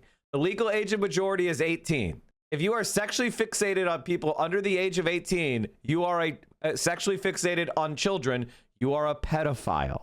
And the reason why I can say they're a pedophile is even though people go through puberty at different ages, they may physically mature at different ages. So why the fuck are you fixated on someone under the age of 18? Because they may be physically maturing, but they haven't had enough time to mentally mature. So you are targeting someone who is mentally immature so that you can abuse them and exploit them because they don't understand the consequences of sexual activity. And they may not understand the consequences. Woohoo, I miss Denims, but I'm always glad to have Mike from China around. Thank you for streaming. Thank you, Mother Vixen. Hopefully Denims feels better soon. It's tough. The flu's been going around, I heard. So it's a tough one this year. Psychologists will tell you that a 17-year-old, 10-month woman who's taking money to give massages is subject to the other person being called a pedophile. But let's not get into that. Call him a pedophile. That's fine. Pleaded guilty to charges of having sex for money with a minor. Yes, he did that. And he did much worse than that. And he was a despicable human being who deserves no pity whatsoever. But that doesn't give anybody license to simply lie about what happened. For example, one of the papers in Israel, when talking about Ehud Barak, said he was convicted of having sex with a 14-year-old. No, he wasn't. He was investigated for that. And the investigation terminated with no prosecution for a 14-year-old. Did he have sex with a 14-year-old? I have no idea. Maybe the prosecution has an idea. Maybe it's true. Maybe it's not. But it's not true that he was convicted of that. Never. So what is your assessment, Alan Dershowitz, now of what Jeffrey Epstein did? And why is it that no really high-profile American men in particular have been brought to account for what was going on? Well, one name has been. One of the names that was recently disclosed by Congress people yesterday was Leslie Wexner. And I think it's very appropriate to investigate Leslie Wexner. He went back to Jeffrey Epstein many, many, many years. Let me give you my assessment of what happened. Look, there were real victims, horrible victims, people who should never, never have been put through this, people who are underage. And I have tremendous compassion for these victims. But then there's another category of people, women who are 25, who came back over and over again and received $150, $200. Then they went and they recruited 14 and 15-year-olds for Epstein, and they were paid to recruit for Epstein. These people should also be investigated. They may have been victims, but they were also perpetrators. It's a lot grayer than the black and white of victimization and survivalization and all of that. It's much more complex than that. But there's no justifying what Epstein did. It was terrible. It was awful. I wish I had never laid eyes on that SOB. He's an awful, awful human being. That's the job of a criminal defense lawyer, to defend and get the best deal. I thought I got the best deal. He thought I got a terrible deal. Bassem Youssef, what is your wider view about the Epstein scandal and the, so far, very limited accountability for other people involved? Well, you see, I'm actually like, the FBI just dumped millions of unredacted or redacted. Here's the thing: like, if you ever debate Alan Dershowitz, what you need to do is you need to get in the same room as him, and you just need to look him right in the face and say, "Alan, if you interrupt me while I'm talking, we're going to stop talking. I'm going to consider it fighting words." Look him at the eye and say, "I don't care about money. If I have to live on the street, I'm not going to let you interrupt me." Epstein files on the public and said, you know what? And then here you go. Have fun. That's it. It's like a scavenger hunt. Like you expect. This is how you debate Dershowitz. Did you touch Virginia? Did you touch her? On Israel, Did you touch Virginia? Some of which did you touch her? Did you touch that woman? Never heard of her. Never met her. Never met her. Don't lie. Never. She. Don't lie to me. Did you touch that woman or not? I'm telling you, I never met her, and she acknowledged Did you in touch writing, that woman? under oath, Did you that she sexually may assault have her? You have no confused knowledge me of with his case, someone do you? else. You wouldn't be saying- Did you touch? I'm sorry, but that is the right way to handle Alan Dershowitz. It's kind of like a TikTok challenge. Can you find the pedophile? You have the FBI, you have the DOJ, you have unlimited resources, unlimited power, unlimited budgets. This is the biggest sex trafficking scandal in modern history. Billionaires, politicians, royalty, and all hanging out on Pedophile Island. And the US government responds like, hey guys, let the internet figure it out. What is this? A group project? Are you serious? You want me to do your job? You want some guy on Reddit cross-referencing flight logs at 2 a.m. while he's eating Cheetos?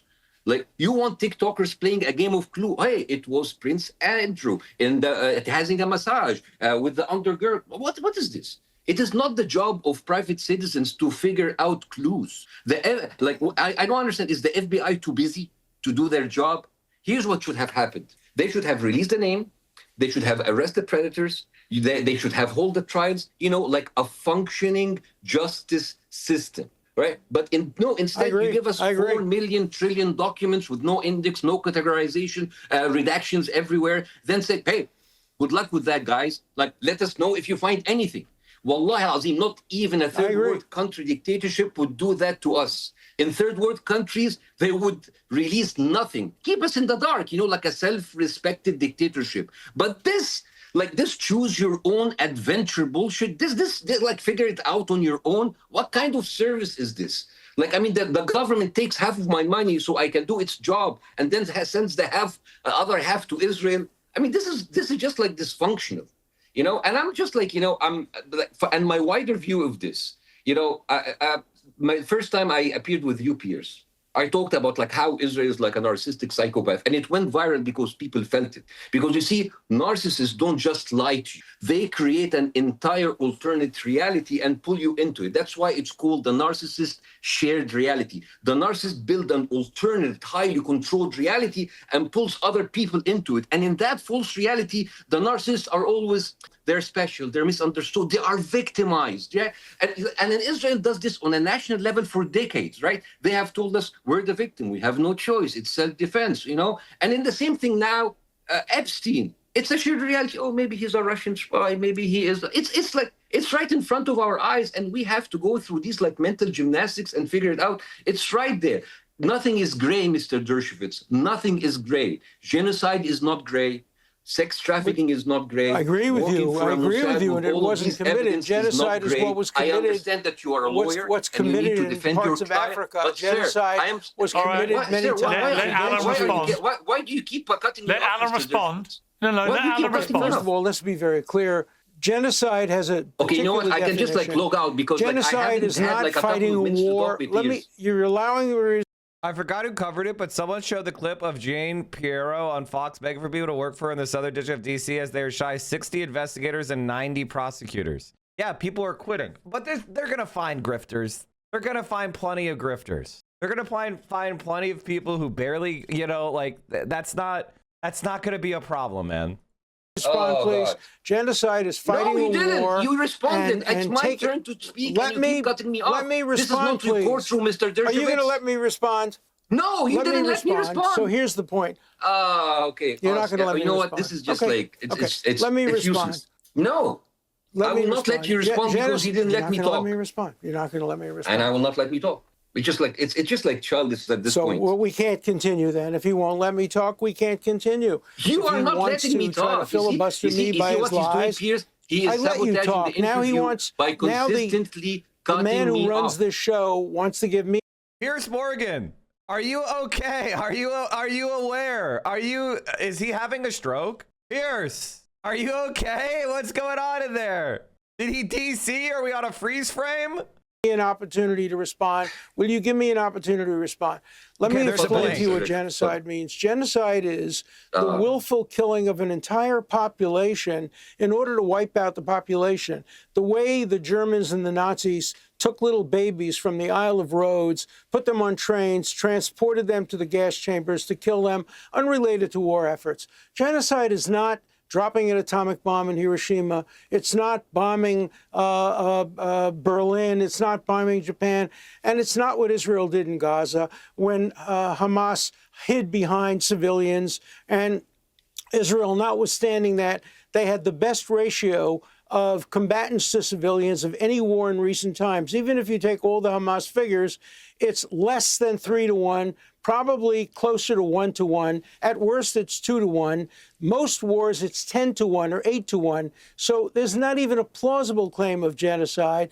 Only anti-Semites and people who are willing to engage in a blood libel are prepared to compare what Israel did defending itself in Gaza with what Nazis did in Germany, killing 6 million Jews, Roma people, people from all countries. Those were genocide. What the Muslims did in Turkey, killing the Armenians, that was genocide. What's going on now in Syria against the Kurdish people, that's genocide. These aren't war fighting defenses. That's genocide. But when a country tries to defend its civilians by killing terrorists who are hiding behind civilians and civilians die, you could call it a lot of things. But the one thing you cannot call it is genocide and maintain your credibility.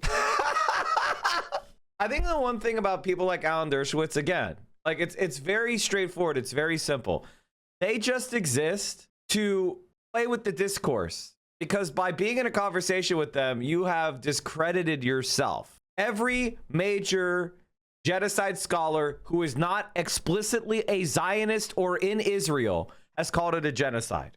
Many Israeli genocide scholars have called it a genocide. This is not even really in academic debate. The only debate is between everyone and paid Zionists, dedicated ideological Zionists who actually think it's a good thing that the Palestinians are being killed. That's really the only divide now. As a decent human being, that is a blood libel to call it genocide. Okay, you've all right. You both made your. I didn't make any points. I really didn't make any points. Yeah, I'm going to come to you, Bassem, for the.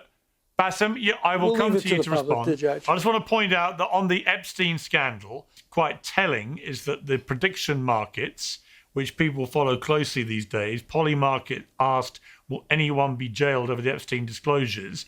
It reached a high of 48% at the beginning of the month, but it's now down to just 17%.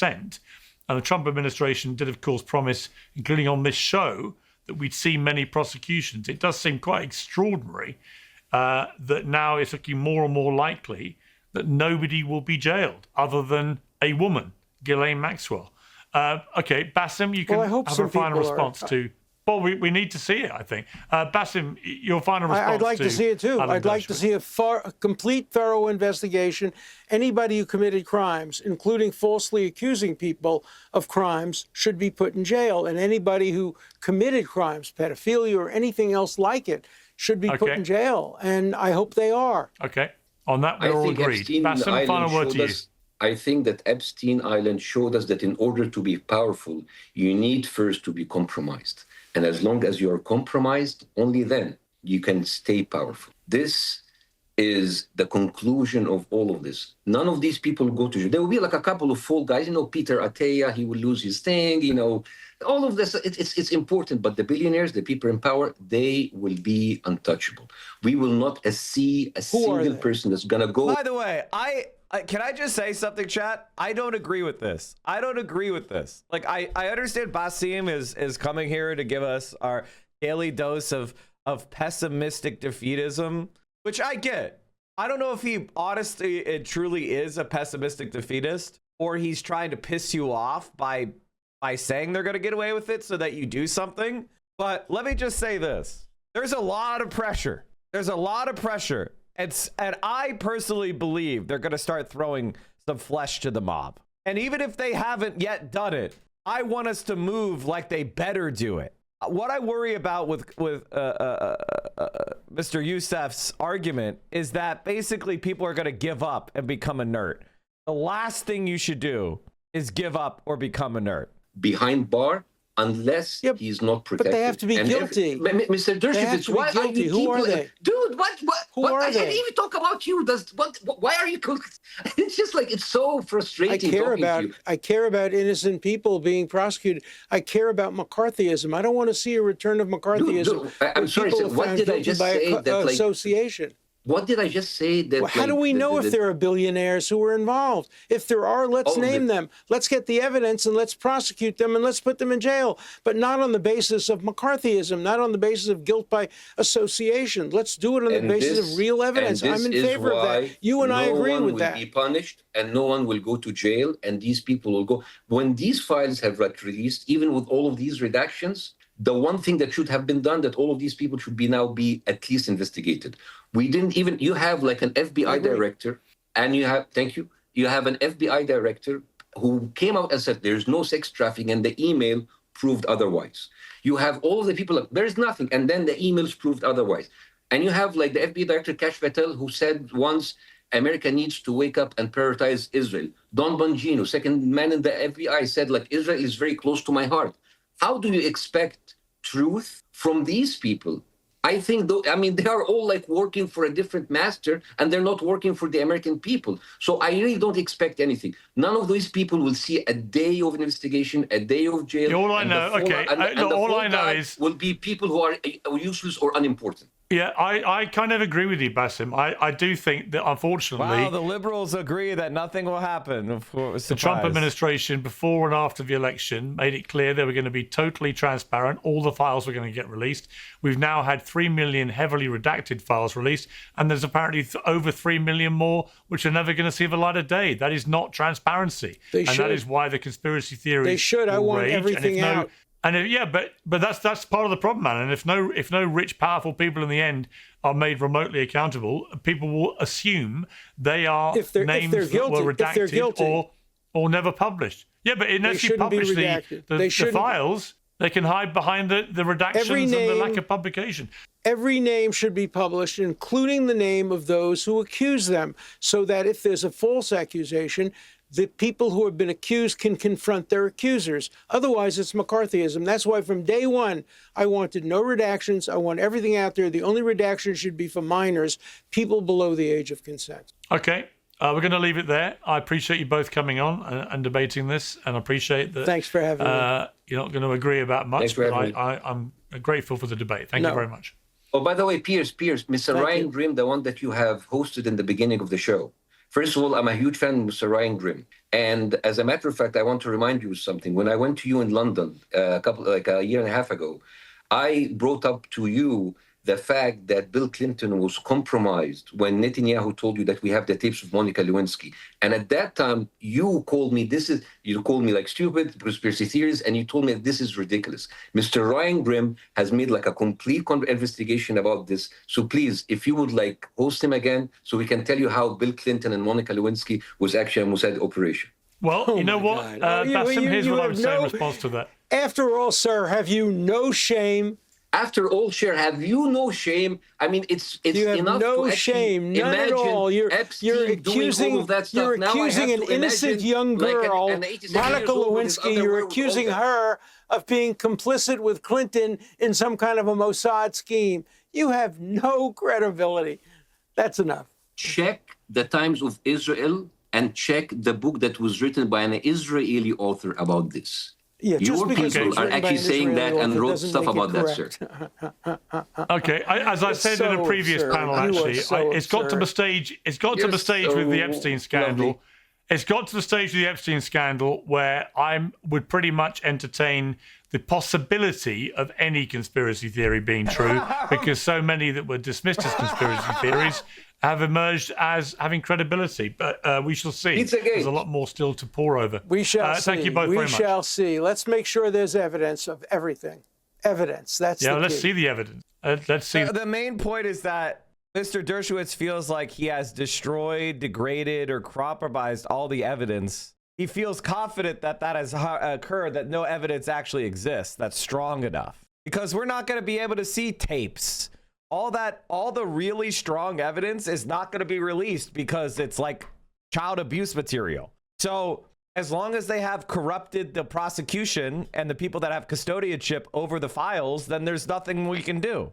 The evidence. But thank you both very much. That's what I want to see. I want to see all the evidence. Thank you. We're going to leave it there. All right, chat. That was the debate. Ugh. Every time I see Alan Dershowitz, I just get even more violently ill. Let's completely change gears and have some good news.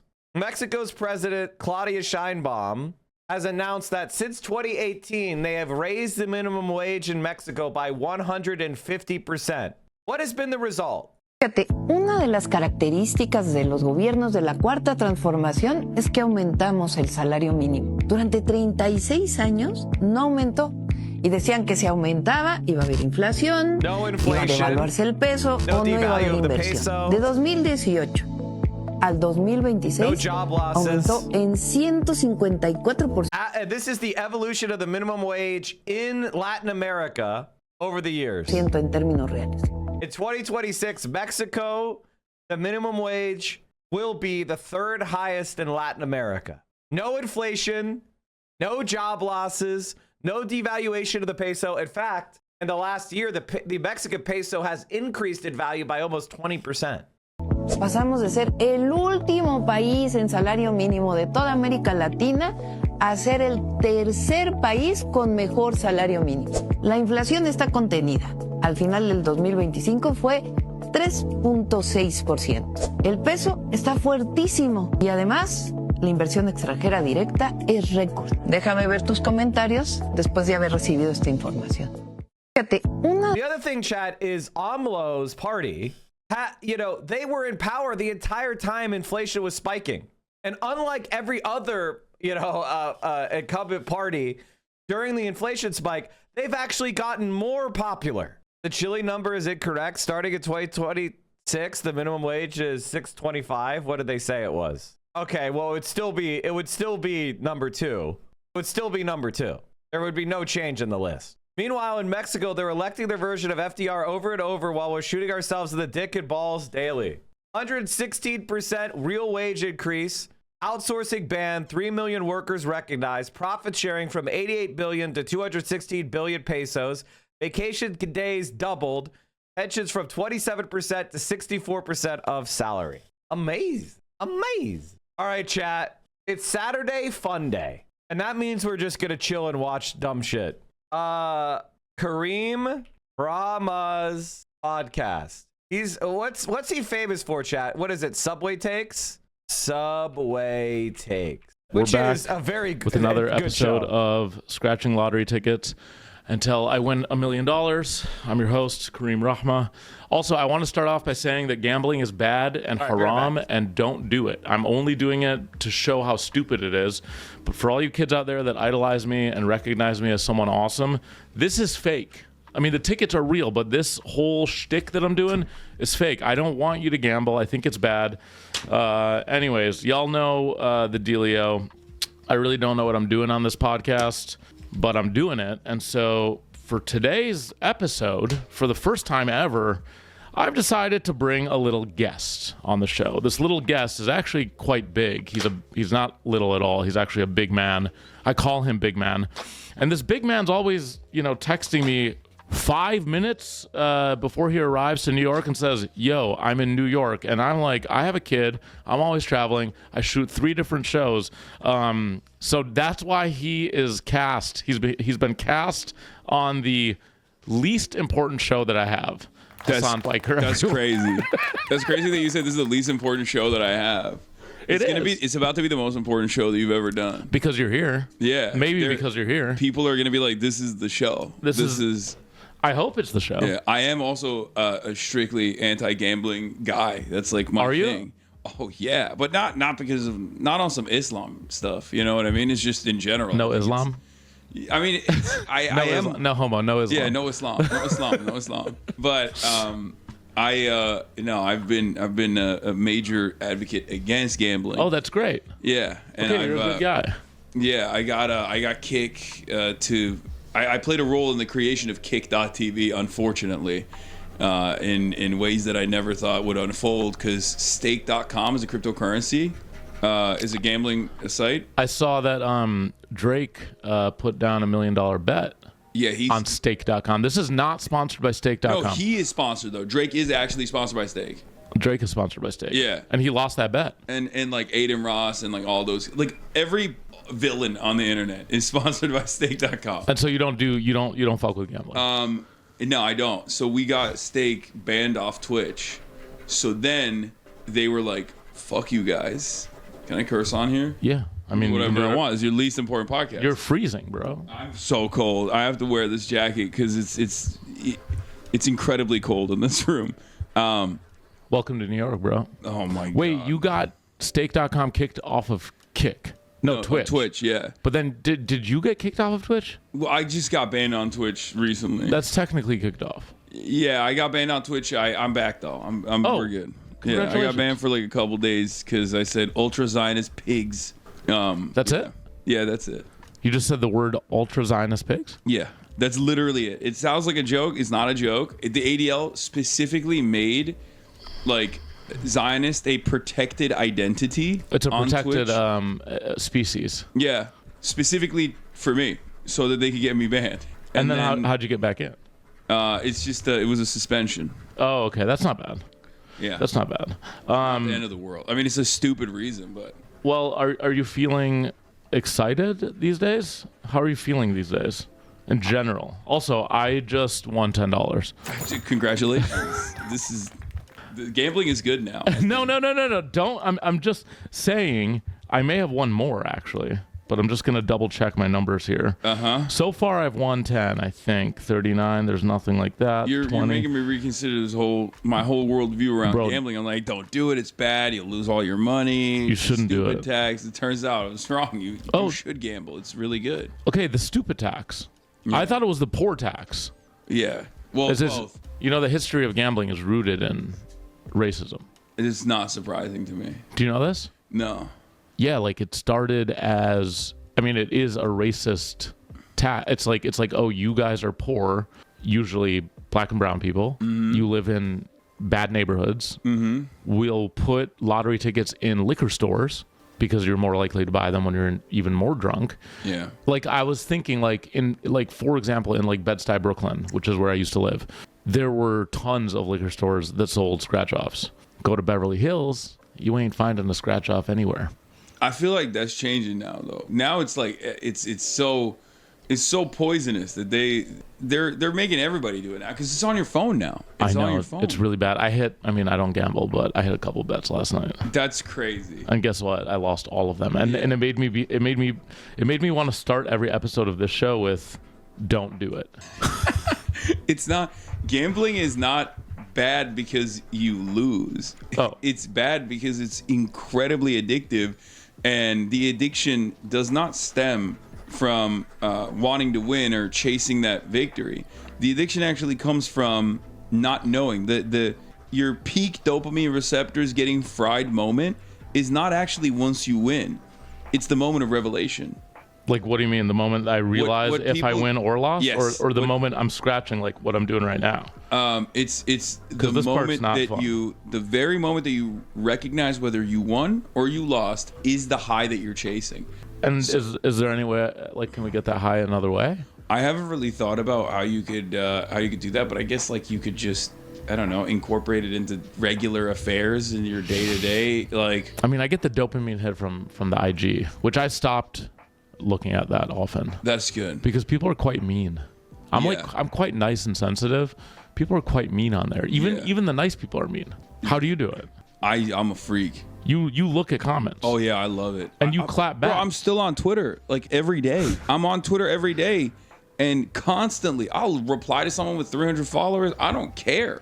You clap back. Oh, all the time. I'll just be like, to be fair, I don't clap back all the time because, like, you know, with great power comes great responsibility. And I feel like I don't want to, you know, blow up some, like, random person, you know, because, like, there's a lot of people who are to my, who consider themselves to be to my left. I lost, by the way. Oh, well, expected.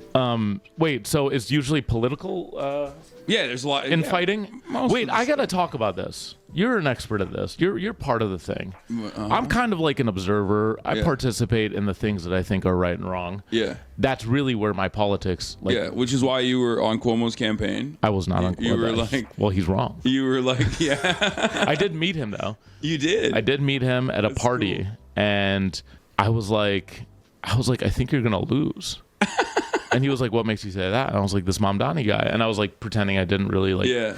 He's like, it's too young, blah, blah, blah. And I was like, dude, you guys are old, man. You're old people. Yeah. What happened to young people? Like, you used to be young, and I probably would have wanted you to win. But now you're old, and you kind of suck. Okay. That's an interesting analysis on the... On I mean, that's not the only reason he sucks, but it's just like the excitement of having young people enter politics again. What I was gonna say is, I'm not in it. You're in it. You're in the trenches. You've dedicated your life essentially to politics. Yeah, Zohran Mamdani's like a chapter in the whole story. Hopefully, moving in the right direction. Yeah, and what is your end goal? Communism? That's what I heard. That's what I heard. I mean, yeah, I don't mind it. Like, people will be like, "Oh, you're a communist." I'm like, I don't self-describe as a communist, but I don't care about the term at all. Like, if someone is like, "You're a communist," then sure, why not? I think that's an honorable goal. What? You know? What's an honorable goal? Communism. Like the concept of communism. Like, think about it. Communism, in theory, will I be able to buy scratch-offs? Under communism. Well, it would be a moneyless, classless, stateless society. So like, there's already there's gonna be fun shit that you can purchase, but it wouldn't probably be with like money. I just don't know how that would work. But I'm saying, like, in theory. Okay, in theory. Right? In theory, a moneyless, classless, stateless, borderless society. Like, doesn't that sound awesome? Like, to me, when I hear that, I'm like, that's dope. I mean, it's utopian, but I think that is not a bad goal to move in the direction of. That's like an evolution from what we have right now, you know? But when you say it, do you mean it? Or is it a hypothetical? I'm saying it's a good North Star to move in the direction of. Right. Or a red star, if you will. Get it? That's scary, bro. I don't fuck with that. I don't fuck with that. Yeah, but no, it is like as someone who is kind of just observing, participating, like I said, in the stuff that I want to observe and participate in, which is right and wrong. That's really what it comes down to in my politics, right? Mm-hmm. And what sounds like it would benefit society as a whole versus the individual. Socialist coded. Mm-hmm. Socialist coded. Yeah. Although I ain't afraid to say that I believe this is my slogan. Mm-hmm. This is my party. Mm-hmm. I've made my own party, which I will run out eventually. Okay. It's called Socialist Capitalism. So you're Chinese? Sure. Yeah. Okay. The Chinese are tight. Yeah. No, it's awesome. China is so sick. Is it? I mean, I don't even know. Is that sick?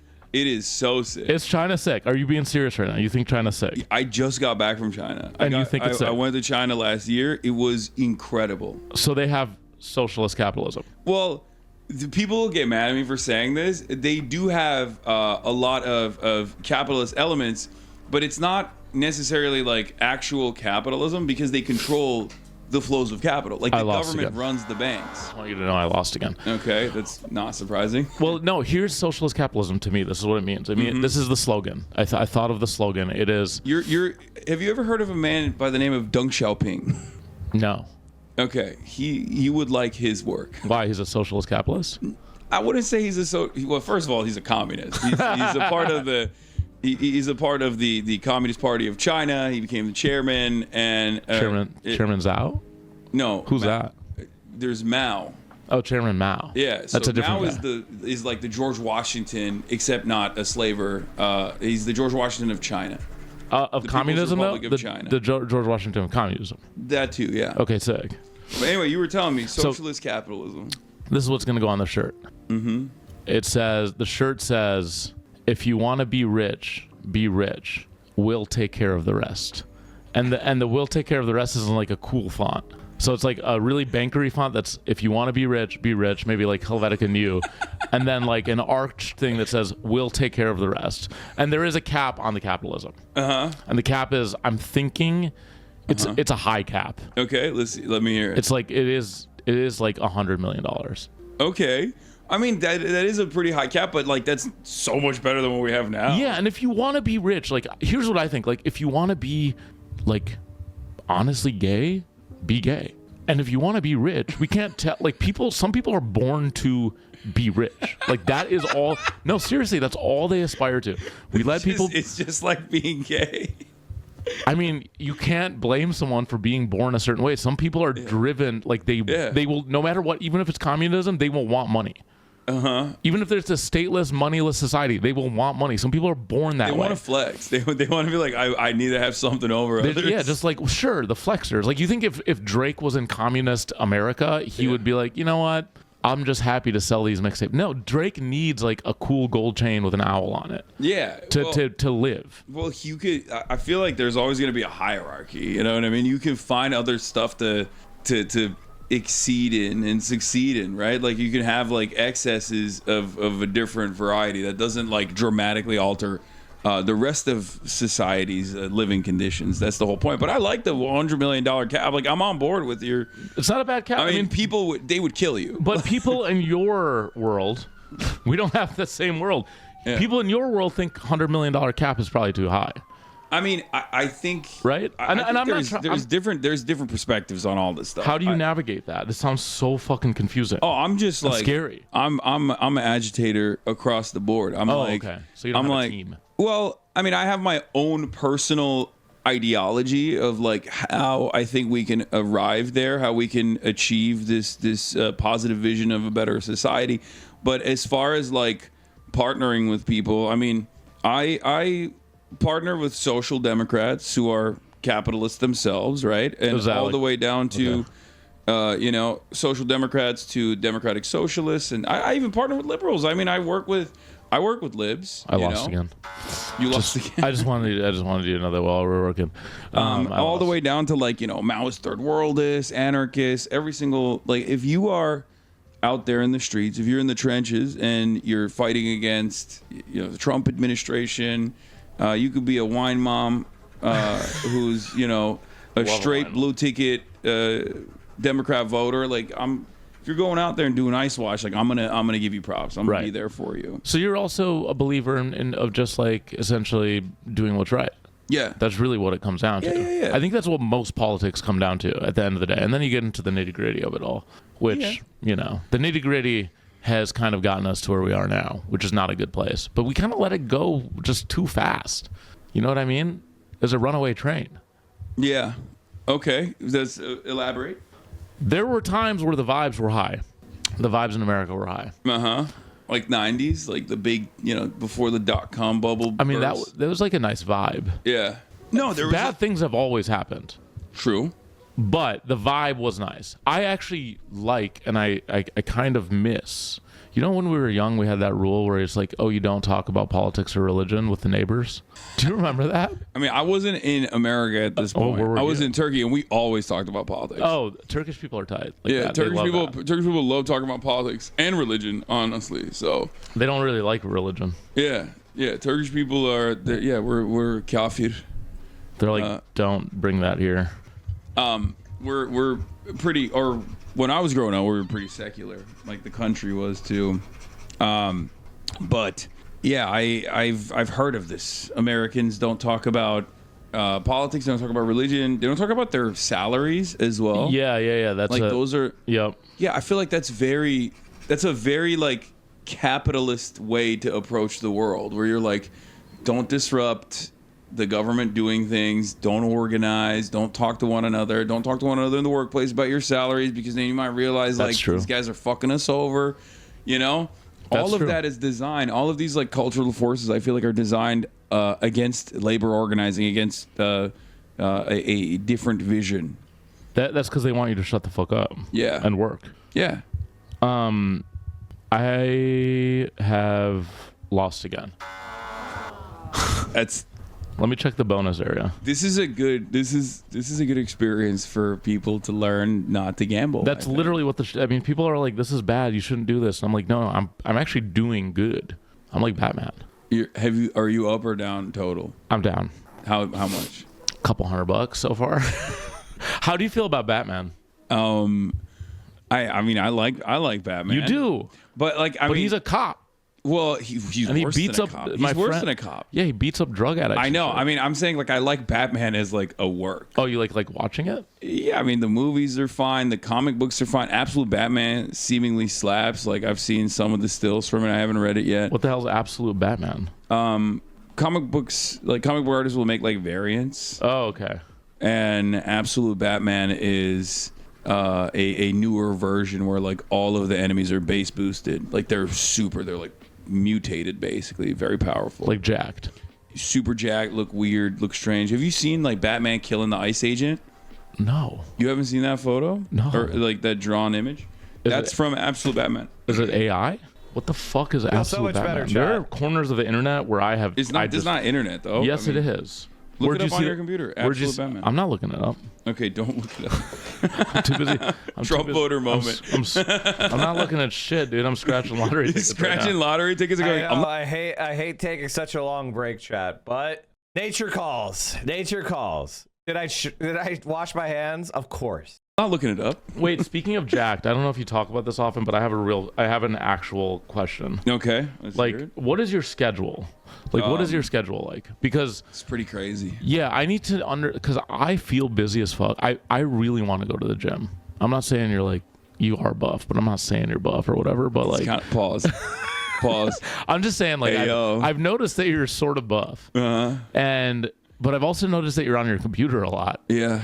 Those two things usually are not, unless you're what's that guy's new name? Clavicular. Clavicular. Yeah. He's not ripped though. He's just kind of. How the fuck is Clavicular so famous when he has absolutely no motion? It's crazy how there's a whole category of people that get super famous. They seem to catch no money. It's crazy how people can get this famous and they just don't get any money out of it. They get lol-cal fame. Yeah, that is the fucking worst, man. Holy shit. To be broke and be hated is crazy. Clavicular got brutally frame-mogged by Adam Friedland. Is that Adam? Adam looks built. What the fuck? Look of Adam's. Look at his traps. He's got like no body fat. What the fuck? Giga Chad. Look at these triceps. Did I say traps? Sorry, tries. Tricep. Look at these triceps. He uses this dieting technique called spamming nicotine. Oh, yeah. I think you're taking a clip of him trolling about making $40K a year seriously. He rolls around in an expensive Sprinter van every stream. People think he's getting money from Peter Thiel. He probably is. He probably is a blood boy for Peter Thiel. There's no doubt. That strikes me as plausible. Skinny. No, he's ripped as hell because he does like mad steroids. Are you on peptides? I don't do any peptides. I don't do anything. I might start peptides. Dude, you should. It's all. You know what you should do? Try staying consistent on the gym, sleeping well, and eating right. Everybody wants to do shortcuts, and it's like you can't shortcut. Just do the things you're supposed to do. Like it's not that fucking hard. Dude, fuck it. Why not? We should do it together. Yeah, I'm down. Okay, I saw that New York Magazine piece. He's like, I did the peptides and it was amazing. That's what made me want to do it. I read the whole article and by the end of it, he's like, yeah, and then I just injected myself in the stomach and felt great again. And I was like, my big fear with drugs in general is like, well, one, you build a tolerance to it, so then you have to up the dosage, and two, you're reliant on it. Like, I don't like having to rely on anything. Right. This is a guy who is on like 8 different fucking hair. He's on like 8 different drugs for his hair. Come the fuck on, Mr. Zen guy. Like I want this to do the work. I want this to, make up for all the problems. You want to work out your brain. Yeah. But seriously, like, I want to have control over my own body. What is the schedule like? Because I'm trying to work out, bro. I'm a little soft in the middle. Mm-hmm. And you're dad. Yeah, I know, but that's no excuse. It's really no excuse. There's a lot of dudes out there that are dads. It's true. That are I don't even need to have podcasts. That's a lot of podcasters are doing, I think, more than peptides. Yeah, you think they're juicing? Can I tell you something? Yes, Have please. you met this man? What's his name? He's like an actor. His wife is a famous actor as well. They have a podcast together. They're a couple. Kirsten Bell. Oh, and Dax Shepard. Yeah. Is he big? Bro, I went to a party. And I was like, who is this man? And he's very tall too. I was like, this man is, he's getting a little leathery. I know that he used to be a drug addict, but I will say I don't have anything bad to say about No. I don't know the guy. He seems like a very nice guy. But I also saw him once. He looks like Joe Rogan now. So you think he's on that? Who is he talking to? Who is he talking about? I missed it. Fuck. Dak Shepard? Oh, I don't know who these fucking people are. I think when you take some stuff, your skin kind of gives the game away a little bit. When you're like when you get like a different hue. Oh my God! What the fuck, bro? He looked Egyptian. Okay, he went from that's just being rich. Yeah, you think so? Yeah, he just lives in LA. When you're rich, you become Egyptian. Yeah, dude. Like, look at John Turturro. My bro's Egyptian too. Yeah, I don't know. So you think he's on stuff? He just looked like he would tell me the importance of eating 12 eggs in the morning. You know, that's not stuff. That's just food. I'm saying like he's saying that's the steroid diet. That's the steroid guy diet. There's a overall vibe to a guy who's above a certain age. I lost again. Who sits. We only got, oh my God, 4 left. Does the podcast end when the scratch offs end? Yeah, pretty much. Okay. Great. Wait, so you're not on anything? No. You're all natural. You're like Sydney Sweeney. Yeah. Is Sydney Sweeney all natural? No way. They make him like that? They used to. That's what I was talking about back in the 90s. Well, she's back in the 90s. They used to make them like that all the time. That was like a Honda Civic. It was just like everyone had one. That's not. Yeah, Sydney Sweeney's were in abundance in the 90s. Is a crazy thing. Back in the day, I remember everyone on TV looked like Sydney. I am not a hater of any woman's like a type of person, but there's just something about Sydney Sweeney. She looks like she honestly has cattle eyes. Have you ever been to a farm chat and seeing a cow chew their cud and the way their eyes are? That's Sydney Sweeney. She looks medicated. She looks tranquilized. She looks like there's like a mist. And I don't vibe with that. It's weird. It's like a pod person. Sweeney. Well, I mean, I don't really. Sydney Sweeney. You were in Turkey where everyone looked like Turkey. Like Sydney Sweeney. Where everyone looked like Mila Kunis. I wish. It's called being unbothered, even if it's forced. Can we talk about that? Like, God, what's that? It's like the way that old money people try to act, where they're like, nothing is interesting. I'm so jaded. I'm so bored. Oh, they try to act like being bored is a sign of like status, and it's like you are such a fucking peasant. You act like how a poor person thinks a rich person should act. You are such a fucking loser. It's such a performance of wealth, as opposed to, I think the Greeks understood. I think the Greeks had a good perspective on like mortality, where it was, will you be remembered? How will you be remembered? That is such a good, I think that is a far superior perspective toward like humanity. Try to be in conversation with the flow of humanity, you know? Like recognizing that you are just a flicker of the candle of humanity. What shadows will you project into the future? It's far more important to me than like, oh, people thought I was cool at the time. Oh, I'm so bored. Who are you kidding? Who are you kidding? Yeah, I really don't like that. Sweeney is an interesting character. Okay, actually, what do you think about the Sydney Sweeney stuff? I personally think she shouldn't have to do anything. Like, I'm not saying she has to like maybe. Okay, this is me. I'm talking again. I hate when rich people and famous people are like, well, you know, I think people should be allowed to be like apolitical and like, you know, you shouldn't be too hard on people. Fuck you. Fuck you. I get to dislike you if I want to dislike you. When the jeans thing, she should have probably just been like, I'm not racist. These are not racist. Unless she is, I guess. Then she should have. Yeah, but she literally was like, I'm kind of racist. I don't follow stuff enough. Like, it was so funny. I don't follow. She stuff was like, enough. I couldn't tell if she was why like do you have an opinion, portraying herself as dumb to like get out of it in her way, but like also having plausible deniability that she is racist. Not in the other direction, mind you. Like she wanted plausible deniability that she is racist. Right. Or. She's yeah, or if she just like truly is the worst crisis PR of all time, like and just not complicated. Straight up was like, oh, I don't know, I like jeans, but that's not even what I'm talking about, bro. Scooter Braun. That's her boyfriend. You didn't know that? I saw one picture of them. Scooter Braun is her boyfriend. I'm sorry. no idea who that is. You got the pick of the litter. Okay, you could have the sexiest billionaires. Very weird.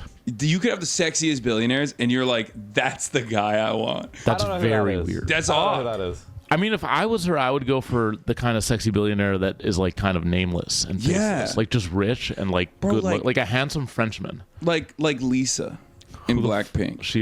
She is dating the guy who owns like the son of Louis Vuitton. Yes, that's good. Like he's like kind of a. I mean, he looks like a chode, but That's fine.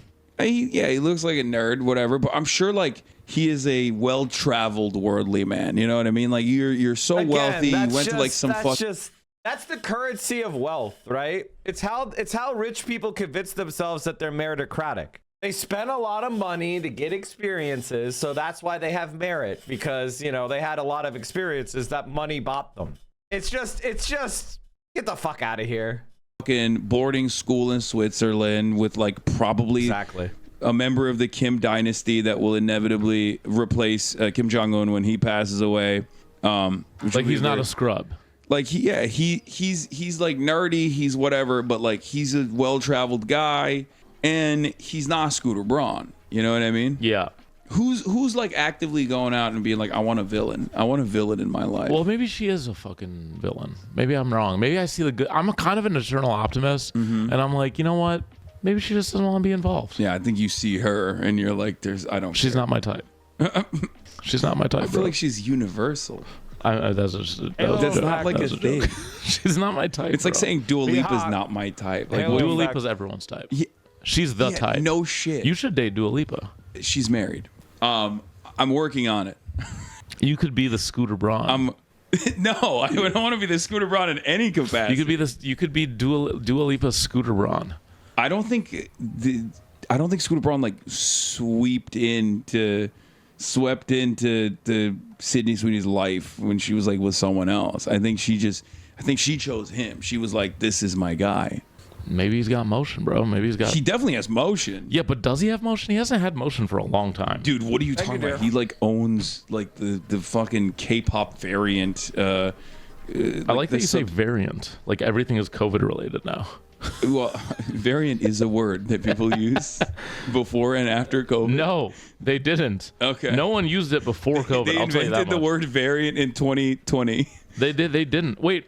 You're distracting. Or am I distracting myself? I don't know who's. I actually need advice on this workout thing. The thing about people is the number of people that are actually fully political and understand ideology and like understand the world around them is so vanishingly small. It shocks me. It always shocks me. I'm always like, oh yeah, I'm weird.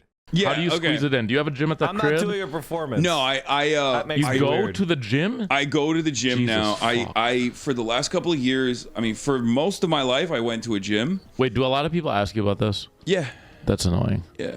It's like the number one thing that like so annoying. Whenever like the New York Times writes an article, they're like, yeah, your politics are whatever. Who gives a shit? Like, tell me about your workout. That's so funny. I'm sorry to be a neoliberal. I'm sorry to be a neoliberal. We're friends. You're like actually asking. I'm me. genuinely asking because I don't want to die. Times is like, I don't want to write about your scary opinions on Israel. I want this to be like appealing. How much can you bench? No. I'm saying the Times would. Yeah, that's what they'd say. Yeah, I will lie to them. I'll be like what 400 or something. Well, can I also give you some background? I used to be pretty buff.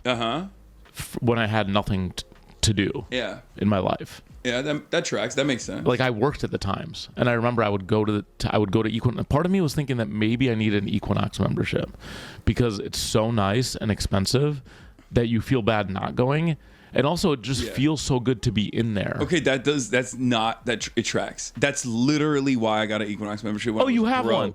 When I don't even go to Equinox anymore. I go to a different gym. It's like even more fucking upscale. Oh, okay, but that is part of your process. Yes. Is like I need to pay. Yes. So I will go. Yes. Okay, 100%. good. Okay, so I'm on the right track because that's what I was thinking this morning on my way here. I looked how far is Equinox from my office to be like, is it close enough? Wait, are you still a member? No. I have. Once I left Equinox, I got. Okay. Yeah. But you know, a lot of other stuff happened. A lot of other stuff happened. And when you go, there's like so many dudes that are just like yoked and in a great shape, and they're like older than you, and you're like, what the fuck? Well, it kind of motivates you. Yeah. Okay, so this is actually good. So I'm in the right. Yeah. I'm actually, you know, I thought it was maybe dumb. I was like, am I dumb that I need to go to the good gym? But like, maybe I do need to go to the good gym. Yeah, no, for sure. I think for some people you need that. I definitely am one of those people. I used to like, if I after like a long period of not working out, I would like go and buy workout gear back in the day when I didn't even have money to do so. And I was just like, I'm going to do this because like now that I've made this investment, like I have to force myself to go work out. That's just ADHD, bro. That's literally just ADHD behavior. You're hyper fixating and you have you find a new hobby and you start spending money on it. We all do that. We all do that shit. Right. So basically the gym idea, you're on the right track. Okay, 100%. that's good. This is good. But the most important thing you have to do is just go. You have to repeatedly go. Like what I would do back in the day is I would force myself to go even if I didn't really have like anything to do in the gym. So I would just like go and I would stretch. Like I would have a recovery day even. And I would go like 7 days a week. Are you curious? You lost. Yeah. Yes. I'm not shocked by this. This is not a big revelation. So you would have a recovery day. You would go there. But even then I would good. go. Yeah. Even then I would go because I just like, I wanted to condition myself mentally into wanting to go to the gym every single day. And you go every day. And yeah, I go every day. And you go right now I'm traveling. So like I've worked out, but nowhere near to the same degree as my workouts when I'm at home. And how long are you when you're at home, when you're in LA? Yeah. How long are you at the gym? Like 2 hours? I still train with a private trainer as well. Oh, I should do that. So that's rich guys telling you how they get in shape. I get an Equinox membership and then I hire a personal trainer. Wow, thanks, man. Great advice. But like for most of my life, I didn't do that. That was like a post-COVID thing. All right, if you want to be rich, first start with $2 million. And so I train with a private trainer 3 times a week or sometimes 4 times a week. Okay. And then the rest of the time, I either play basketball, like I go to the public courts to play basketball. You just stay active. Or I work out at the gym that I go to. The private trainer is at his father's house in his backyard. Whose father? His father. Oh. My private trainer's dad. So you do try to go every single day. Yeah. That's because inspiring. I spend so much time in front of the computer, like sitting on a desk 8 hours a day. I'd go crazy. You sit 8 hours a day? Well, when I'm out here, not really, because I have to like. But when you're at home, you're streaming for that long? Yeah, I mean, I stream 8 hours a day here too. I'm just not in front of the computer the whole time. I just like do IRL stuff, like I do. Why are you streaming this? Because it's too early. Yeah, that's a good point. Don't stream early. Correct, Hassan. Do not stream. It's too early. Too early in the morning to stream. Don't stream. Do not stream early in the morning. Dude, I didn't know this. I don't know anything about streamers or streaming. I live stream from 11 a.m. Pacific time to 8 p.m. Pacific time. I feel like, we're living in the golden age where Hassan is famous, but the rest of us could just kind of stream and have fun. You know how annoying it would be to be like treated like Hassan is treated? I think about that like a lot, where I'm like, okay, just for the purpose of laughs, imagine you had 5-6 times as many viewers as you do now. You made 5 to 6 times as much money as you do now, which would be crazy, by the way. But you have to be treated like you have the Hassan level of scrutiny.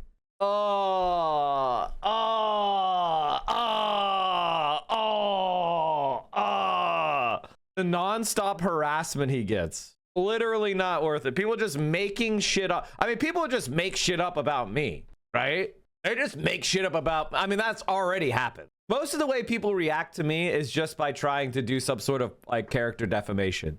Most people don't respond to my like argument. It's been years, honestly. It's the last time someone responded to something like an argument that we make. People used to try, actually, but now they don't.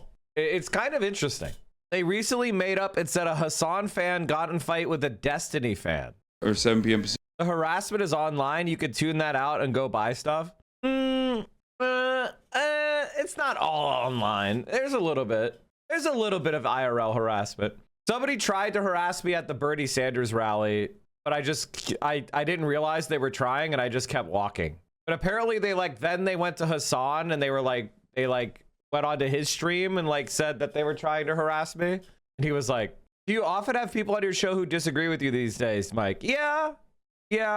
I'm always looking, but most of them are pussies. Who's disagreeing with me that has any amount of clout, number one, and is disagreeing with me in a way where it's substantive? If you could show me those two things, somebody disagreeing with me that has any clout, who's doing it from a position of substance, I'm begging you to show me that. I'm open to it. I'm open to it. Somebody who has any amount of following who actually talks about the issues. Time every day, 7 days a week. What? Mike's version of stop trying to hit me and hit me. I mean, legitimately, no, it's what people are gonna go up and they're gonna say, Mike, you lied about being a lawyer. I'd be like, no, I didn't lie about being a lawyer. Here's the case. Here's where the judge said that I didn't do that. Here's where the Democratic Party says they did this. I won the Democratic primary 2 weeks after that. Next, Mike, you were creepy on a woman on a street. No, that was actually my girlfriend at the time. We had just been doing a 5-hour stream. Here's the rest of the stream. She was just teasing me because it was funny, because she saw that I was feeling awkward about telling her to turn off the stream. That's it. Mike, you punched a couch. Mike, here's you kind of punching a couch. That's it? That's it? No one's going, oh, you know what you said about XYZ thing? You were wrong. Yeah. You're like the Truman Show. Kind of. Except you know that you're there. Yeah, and also, I'm covering You claimed news. You were the most Chinese when in fact Hassan was the most Chinese. You claimed to be Chinese when in fact... Okay, somebody at least tried to make a substantive point. You claimed you were the most Chinese when in fact Hassan was the most Chinese. Has someone who's been Central Committee, aka Michael from Pennsylvania, is so much more of a China glazer than me. It's crazy. It's true. He eats Xi Jinping's so much sometimes, even I'm like, come on, bro, just dial it back a little bit. You're gonna get us arrested, you know what I mean? Yeah, Mike from Pennsylvania, more like Mike from Beijing. My goal this year is to go to China and become a white monkey and just stay there. Pennsylvania. You tried. You tried to be substantive. You tried to be substantive for 1 minute. And then immediately I mog you.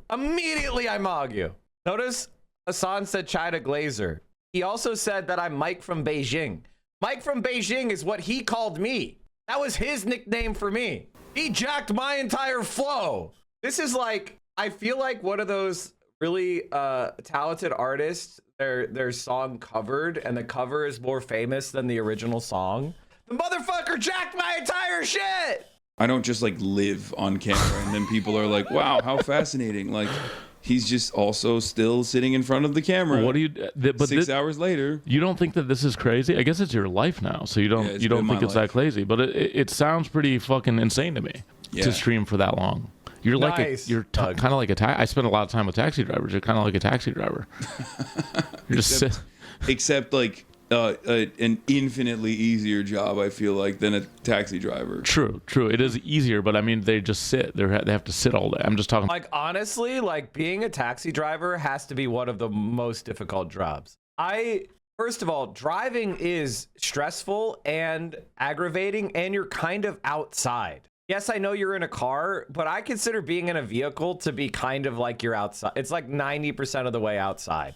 Even if you have air conditioning, even if you have heating, just the environment is, you're getting beamed on by the sun. You're having to deal with a bunch of other assholes. Then having strangers get into your car with you. Oh, God. It's imagine your day is just commuting all day. Yo, I could never do that. I could not. No, hell fucking no. Hell fucking no. But the sitting, the physicality of it. Terrible. And most of them do work out or play soccer or do they do all that stuff because their bodies are. I lost again. So you stream 8 hours a day. You go to the gym. When do you go to the gym? In the morning or at night? Yeah, in the morning. You have to go in the morning. Yeah, I wake up early. 6? I wake up at around 6. I read the news. Immediately, I'm downloading everything that's going on. In the phone or the computer?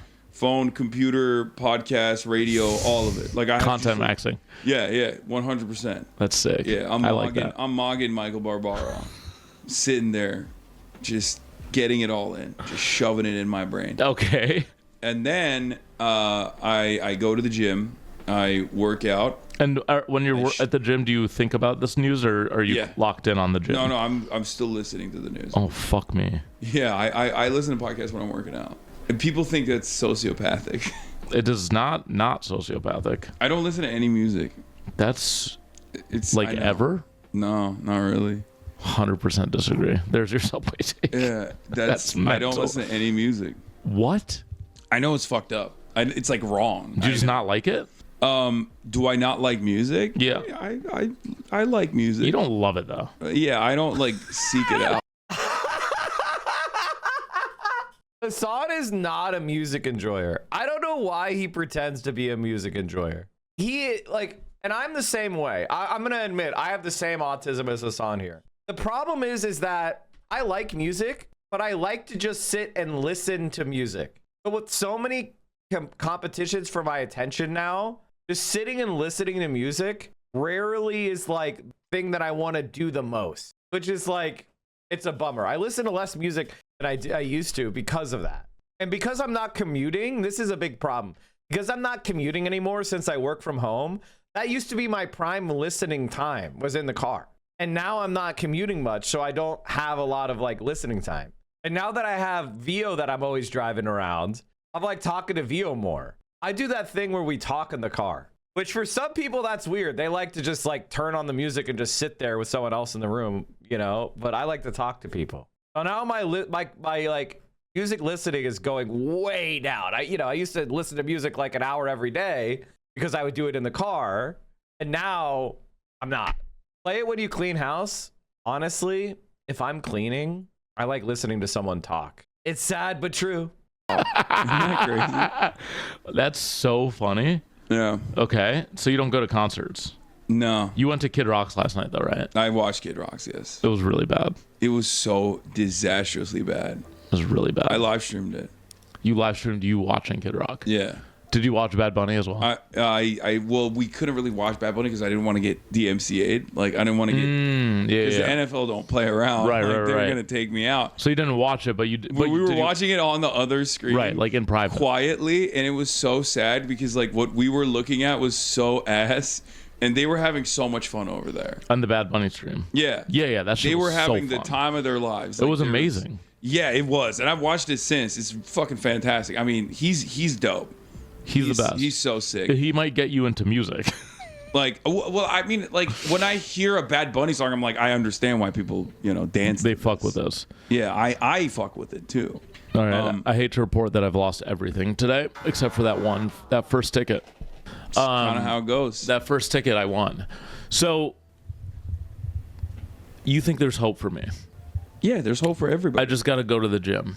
So the Equinox thing, I legitimately thought of it this morning. I was like, maybe because I go to this community center and it's like, it's fine, it's nice. It's not nice though. It's acceptable. Yeah, no, I think like making an investment such as that will probably force you to go, especially if it's nice. Like the Kiehl's products, you're like, oh, I don't. And you take a shower there. Yeah, you take a shower there. They have towels. Yeah. The fact that they have towels. Yeah. Most gyms don't have towels. I know, it's big L. But I'm afraid to go in that locker room. Wait, why? I don't know. I feel like they're gonna. No, I'm just saying. I used to be. They're gonna break you out. I used to be sexy in there. Like now, I'm not sexy. Oh, they're gonna be like, oh, Subway takes. Like, oh. Wait. Okay. So dude. I'm not kidding. Like right now, I'm not in my tip-top peak physical form, but I post like sexy photos of myself, like so people know what I looked like at my peak physical form not that long ago. Bougie ass white boys. This is the least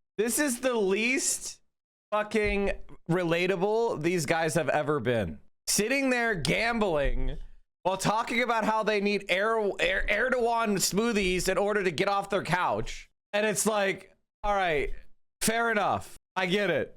You guys are rich. I get it. Bad Empanada challenged me to go to Cuba and fight him to do a Havana street fight. All these years... All these years fighting Destiny, Vosh, and Ethan Klein, he never got mad. He never got mad enough to challenge them to a street fight. I'm honestly honored. And if I see him on the street, I will fight you, Bad Panada. I will bum rush you if I see you on the feet, because it's not a crime. You have consented to it. So if I see you out there, I'll drop on you. Okay, deal. Third world is praxis. By the way, why is he challenging me to a fight? Because the Progressive International is, and I accept. The Progressive International is doing a flotilla to Cuba to raise awareness of the crisis. And he's saying that people are influencers, and that influencers are, I guess, trying to take attention away from Cuba, where they should just fly in. Now, the reason why they're doing a flotilla, now, Adepanada likes to just attack people and accuse them of like having bad intent without actually knowing anything. But Cuba is actually kind of running out of jet fuel. Air Canada just announced they are going to be suspending, and this happened a while ago, so he must not have been paying attention. As U.S. squeezes Cuba's oil supply, airlines rethink flights and Havana rations health services. They are running out of jet fuel. So airlines are reducing their flights to Cuba out of concern that they might not have enough in order to refuel and depart. So dumb fuck dipshit Australian living in Malays, Argentina, which, by the way, was bailed out multiple times by the Trump administration.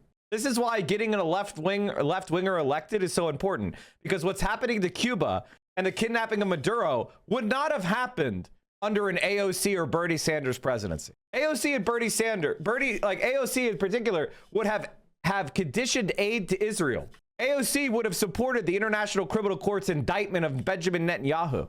AOC would have ended sanctions on Cuba. You see what I mean? So like Cuba is suffering because we have a fascist right winger in power. That's why that's why supporting AOC, even if she has some bad takes on a few things, even if she has made bad votes or made tactical decisions I disagree with, overall, especially on anti-imperialism, she will be a huge gain for international forces around the world. And that's why being a like first worlder LARPer is less important than actually trying to do real shit. So the Progressive International is planning a flotilla. Yes, you could buy, still at this point, you can still buy flights to Cuba if that's what you want to do.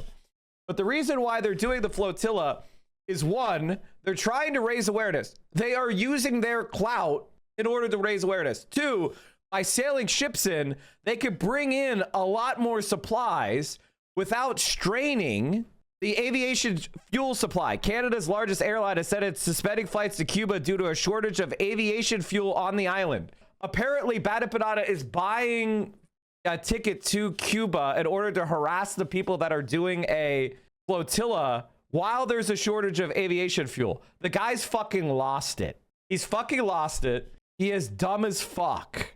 Anyway, AOC and a so-called rule-based order, the rules for whom for too long. Okay, we already covered that. There's so many of the same exact fucking. By the way, I don't think that AOC, like, I think she did fine in Munich. I think for a presidential candidate, it was very good. Now, if you're somebody like me who wants America to leave NATO, if you're somebody like me who wants America to withdraw from all its foreign and overseas bases, that is a position that is an extreme radical position in the context of American politics. It is. And that's a good position, and I support that position. And I think that position would be popular. But as we learned in Afghanistan, when Joe Biden pulled out of Afghanistan and America got embarrassed, you have to do it with, and it hurt his popularity. You have to do this in a way that is aware of the political realities of America so that we maintain power.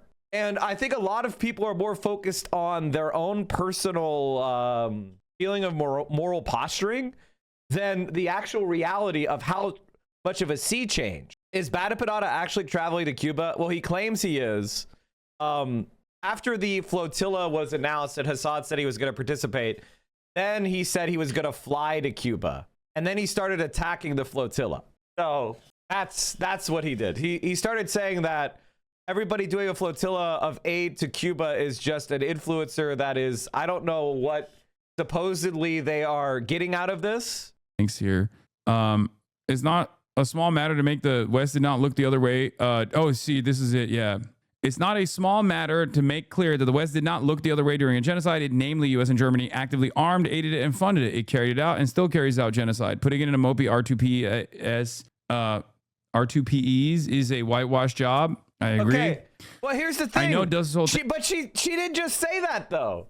She also said we funded it. That's what made the genocide. She said we like. That's the thing. You're reacting off clips. I know these people hate Matt Duss. I don't like Matt Duss either.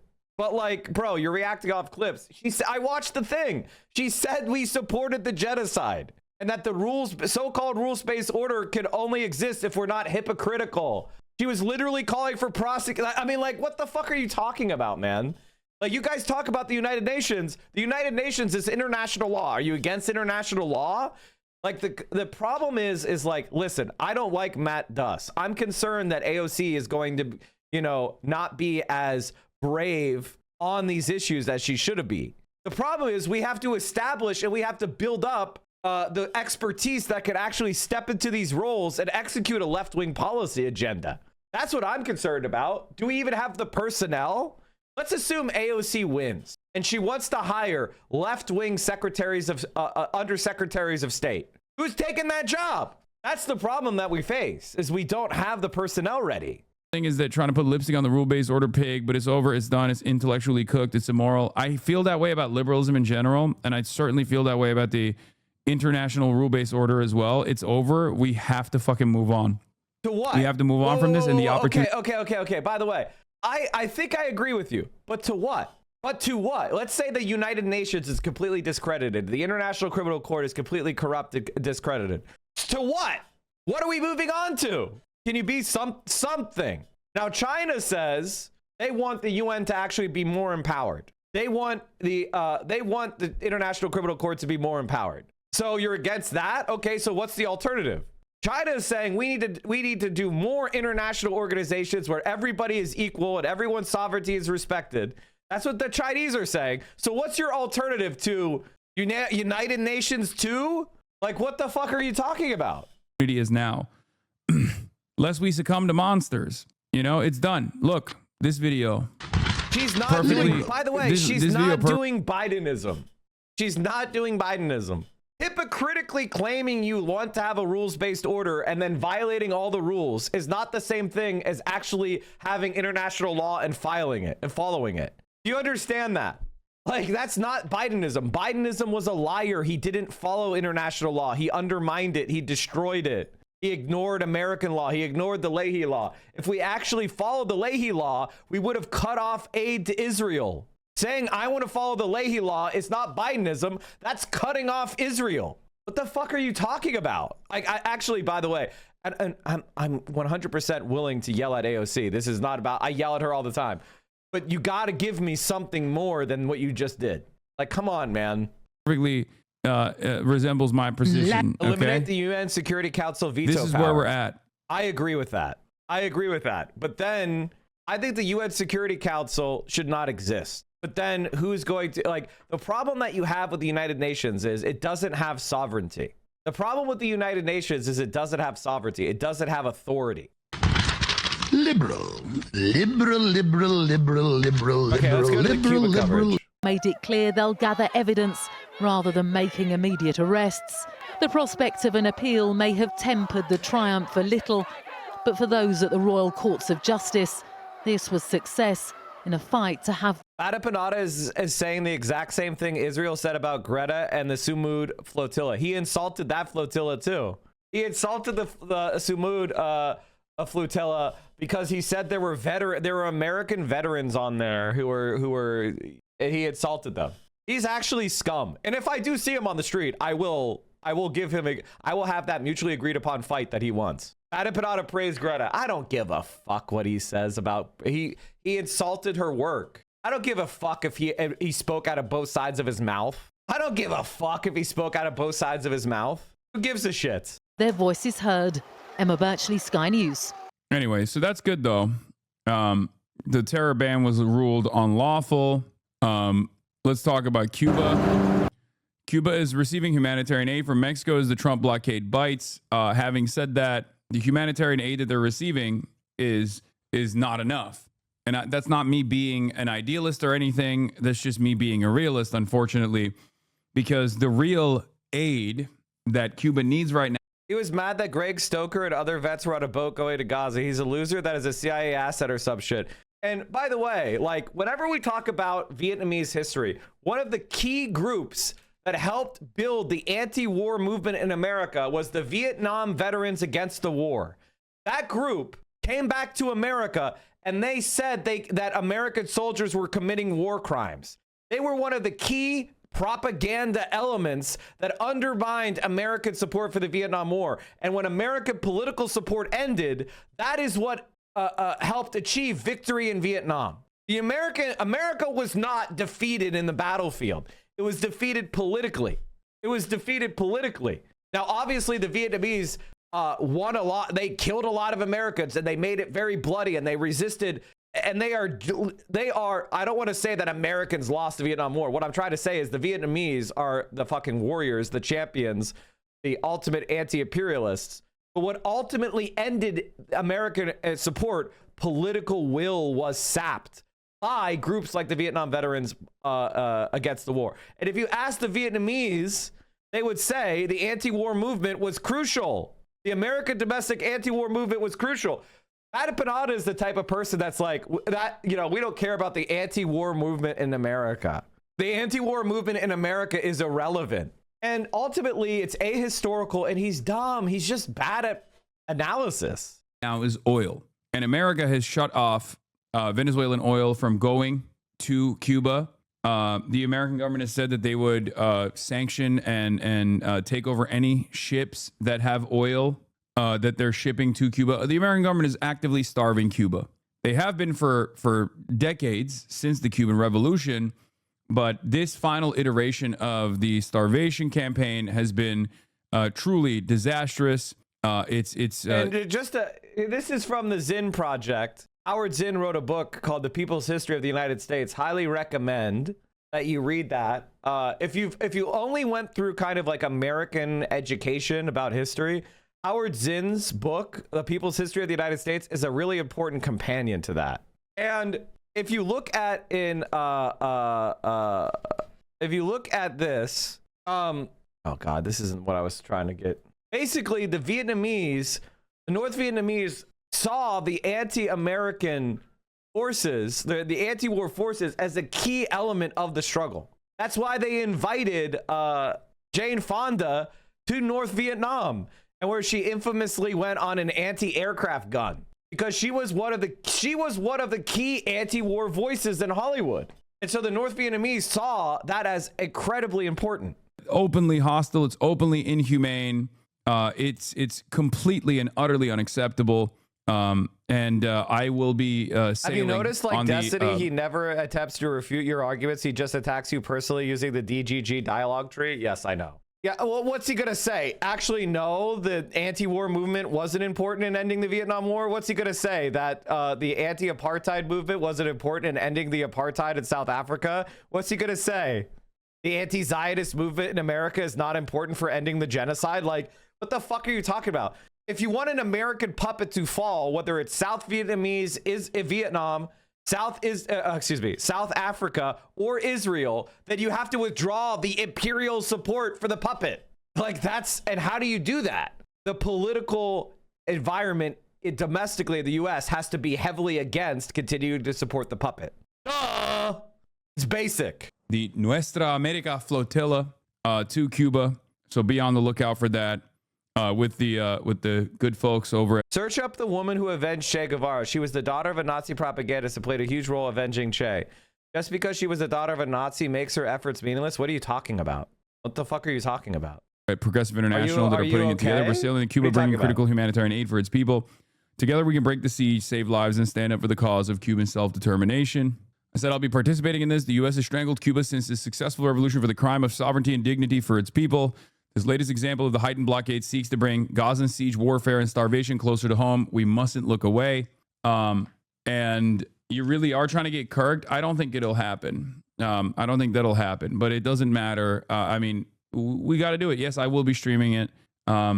I will be streaming the process. I don't know if we'll be able to stream on the island because like I had set up in the past before this like oil blockade. I was going to be able to stream on the island, but as you recall, I didn't go last year after I got detained. We had set it up, and at the time the stakes weren't as high. The stakes are much higher now, but I think we have to be brave. So I mean, it's totally devastating. Yeah, a fire broke out Friday at a refinery in Cuba's capital, threatening to compound the island nation struggles as it faced what amounts to a U.S. oil blockade. I can see this being CIA intervention as well. Like it's not new, it's not unique. The American government has been fucking up the Cubans' lives for decades, like I said. So yeah, I don't know what else to say beyond the fact that like I'm an adult. I understand the risks involved with doing something like this, but I think it's important to show this experience to as many people as possible. Yeah. Anyway, everybody shut the fuck up about how I'm going to make this, how I'm going to make the logistics happen. Okay. Obviously I'm thinking about how to make the logistics happen. Your suggestions are utterly irrelevant in the situation. Please stop. Okay. You think you'll make it onto the island? Yes. It's not illegal to go to Cuba right now, even right now. The problem is the island is run out of jet fuel as well. But there are still flights taking off from the island. There are still flights going to the island, and you can take a boat to the island as well. Code Pink actually went to the island recently and brought necessary aid. China has also been bringing necessary aid onto the island as well in the form of solar panels. But the problem is what they need most right now is not even solar panels. What they need most right now is oil. They need oil to run their generators. They need oil for their hospitals. They need oil for the ambulances. So yeah, it's utterly devastating. So even though, for example, Mexico is sending in necessary aid at this moment, the real aid that is necessary is oil, and Mexico is not sending oil, unfortunately. And the reason why they're not sending oil is because they're afraid of sanctions. The only country that has said that they would send oil to Cuba is Russia, and I'm not exactly certain as to how they will pull that off, especially considering that the American government has intercepted Russian oil tankers already in the Venezuelan takeover. So yeah. Answering Cuba's distress signal, help arriving in Havana today in the form of 2 Mexican naval ships loaded with aid. Neighborly solidarity in the form of rice, beans, sardines, nearly 300 tons of powdered milk. But it's oil that Cuba so desperately needs and that Mexico couldn't send without risking retaliatory tariffs from the United States. It's very important help for the Cuban people at this moment we are living through. There's a lot of need and uncertainty, and we don't know how long it'll go on like this. Basically what's happening is the United States is saying to any country, if you send oil to Cuba, then we're going to tariff your goods, we're going to hurt your economy. And Mexico is obviously the country that is the most under threat when facing off against the Trump regime. Let's just be completely honest about the situations that we're all in. And so I would like to see Claudia tell him to go fuck himself, personally. So they're sending other aid other than oil.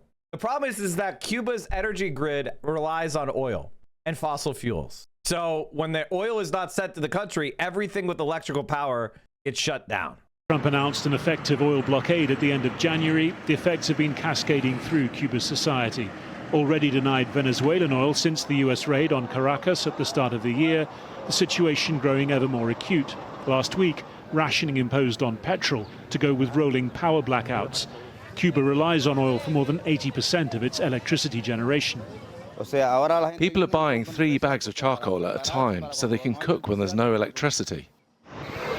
At the airport, jet fuel reserves all but exhausted. That's led to Canadian carriers unable to refuel for the return journey to cancel upcoming... That's why Bad Empanada going, oh, you should just fly in there. He's a fucking moron. You can bring a lot more supplies without depleting extremely precious things like jet fuel. And doing something like a flotilla draws attention to it.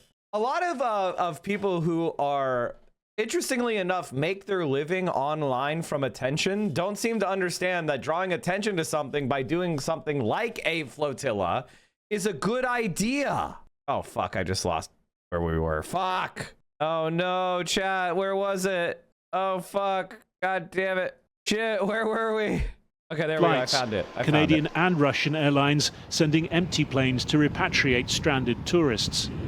Canadian and Russian visitors making up nearly half of Cuba's vital tourism industry, which had already been in steep decline in recent years.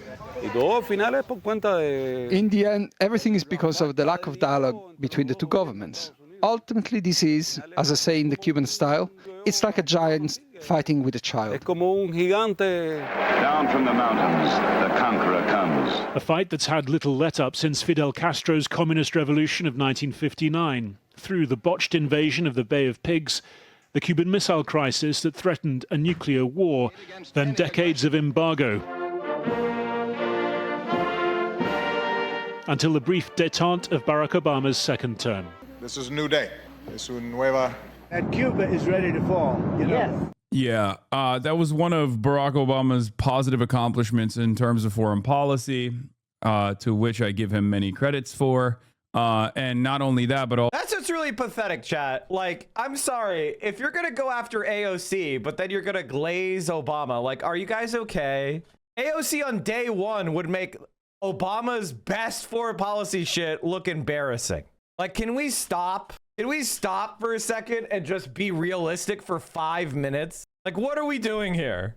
Also, obviously, the JCPOA. Those were like the two major foreign policy accomplishments of Barack Obama, which, you know, those were objectively good things. And of course, Donald Trump came in and instantly fucked it. Fucked both. One at the behest of Israel and the other at the behest of the Cuban lobby.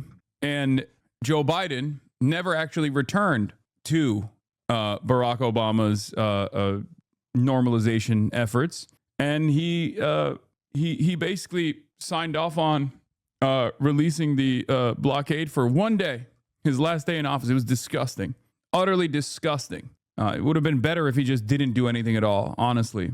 On his last day as a lame duck, he released the sanctions. One fucking day. Unbelievable. The things that we've done to Cuba, if there was a God, if there was karmic justice, the things that we have done to Cuba, the things that we've done to Haiti, the things that we've done around the world, but especially to Cuba, we will never be punished enough for it, okay? We would never get sufficient punishments for the things that we have done to Hassan said at the end of his coverage that he agrees with your take and understands why you gave it a B+. I actually gave her a B-, I thought. But it doesn't even matter. It doesn't matter. It's so much. I think a lot of people are, you know, they're in a moment where the Gaza genocide has made them feel so angry that they want to destroy American power. And my response to that is, then you didn't really comprehend the history books you were reading. You didn't comprehend the history books you were reading. What we're doing in Gaza is a world historic crime, but we've done that we've done worse. You know, AOC did diplomat speak on Ukraine and China, and people assume that means she's like wants to be a warmonger. No, she just did diplomat speak. She said nothing. She could have gone out there and said some kind of hawkish shit. She said nothing. She said fucking nothing. And it meant nothing. But she called out the genocide. She called for an end of hypocrisy, which, by the way, is not Barack Obama, okay? Barack Obama was pouring money into Israel. She said we should condition aid. That's not Obama. That's not Biden. You guys are blathering. You're just like saying shit. And it's honestly embarrassing. It is embarrassing when people say shit like this. I understand hating Americans' foreign policy, but why are you getting like, we were worse under Obama. We were doing the same crimes. We killed 5 million people in the war on terror, half of which was under Obama. Like, what are you okay? The United States of America is doing nothing different than it has always done. Yes, the Gaza genocide is more viscerally offensive because you saw the crimes in front of you in 4K. I think the problem is that for me, when I read the words "a child was killed," I can picture that. And I do. And it emotionally affects me. If I read "a child was killed in the bombing," I know what that means, and it affects me. I don't have to see a picture of it. I'll feel the same way reading that text as I will looking at a picture. Now, if you're one of those people that you can read the text and it doesn't process, then that's one thing. You know, look up images then. But the United States of America has been doing this shit forever. Just because you want American power to be broken doesn't mean it will be. This is a very important point for maturity. You really need to understand that just because American power is immoral, just because you really feel that it should be weak, doesn't make it weak. And so you need to have an actual plan to confront that in the here and now. It's impossible to operate the Death Star ethically. Here's what you would do if you got command of the Death Star. You got command of the Death Star, you should dismantle the Death Star. You should not use the Death Star. Now, unfortunately, there isn't a exhaust port that you could shoot one bomb into to destroy American power. Now in his second term, President Trump has redesignated Cuba a state sponsor of terror, increasing the pressure on Havana. His Cuban-American Secretary of State seen as the architect of the policy. Will you make a public commitment today to rule out U.S. regime change in Cuba? Regime change? Yes. Oh, no, I think we would love to see the regime there change. We would like to, that doesn't mean that we're going to make it change, but we would love to see it change. There's no doubt about the fact that it would. Like, even the arguments about this on the liberal side of Congress is so bad. It's so disastrously bad. Where the liberals' arguments against this is basically, oh, well, will you commit not to like military intervention? Shut the fuck up. Like, what do you mean? We've been starving this fucking island. We've been starving this island for fucking decades, dude. It is disastrous. It's just monstrous. It's barbaric policy. It's disgusting. And for decades, we've turned a fucking blind eye to these atrocities. And the only voices you ever fucking heard was the Cuban Americans that are like, no, we need to bomb the island right now. Fuck those guys, okay? Sorry, I don't give a shit what your diasporoid ass has to say about the Cuban government. You're over here demanding to laser your relatives that still live on the fucking island, asshole. Suck my dick. Anyway, disgusting. Absolutely disgusting. As far as perfect victims goes, Cuba is the closest you can get to as a state in terms of like being victim to American empire and still thriving regardless. Okay? It's crazy. It's absolutely crazy.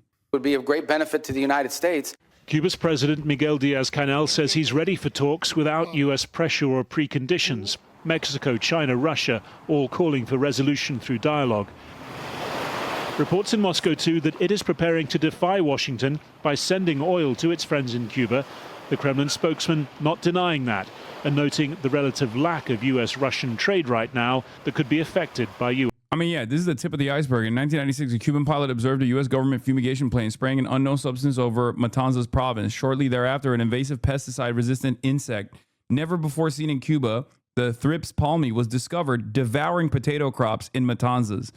The Thrips palmi was later found in neighboring provinces among corn beans, pumpkins, cucumbers, and other crops. Despite the Cuban government's best efforts to eradicate the pest, the palmi plague persisted. Like, we've done shit like this on a bad day. Like, it's on fucking autopilot. Do you understand? It's been on autopilot.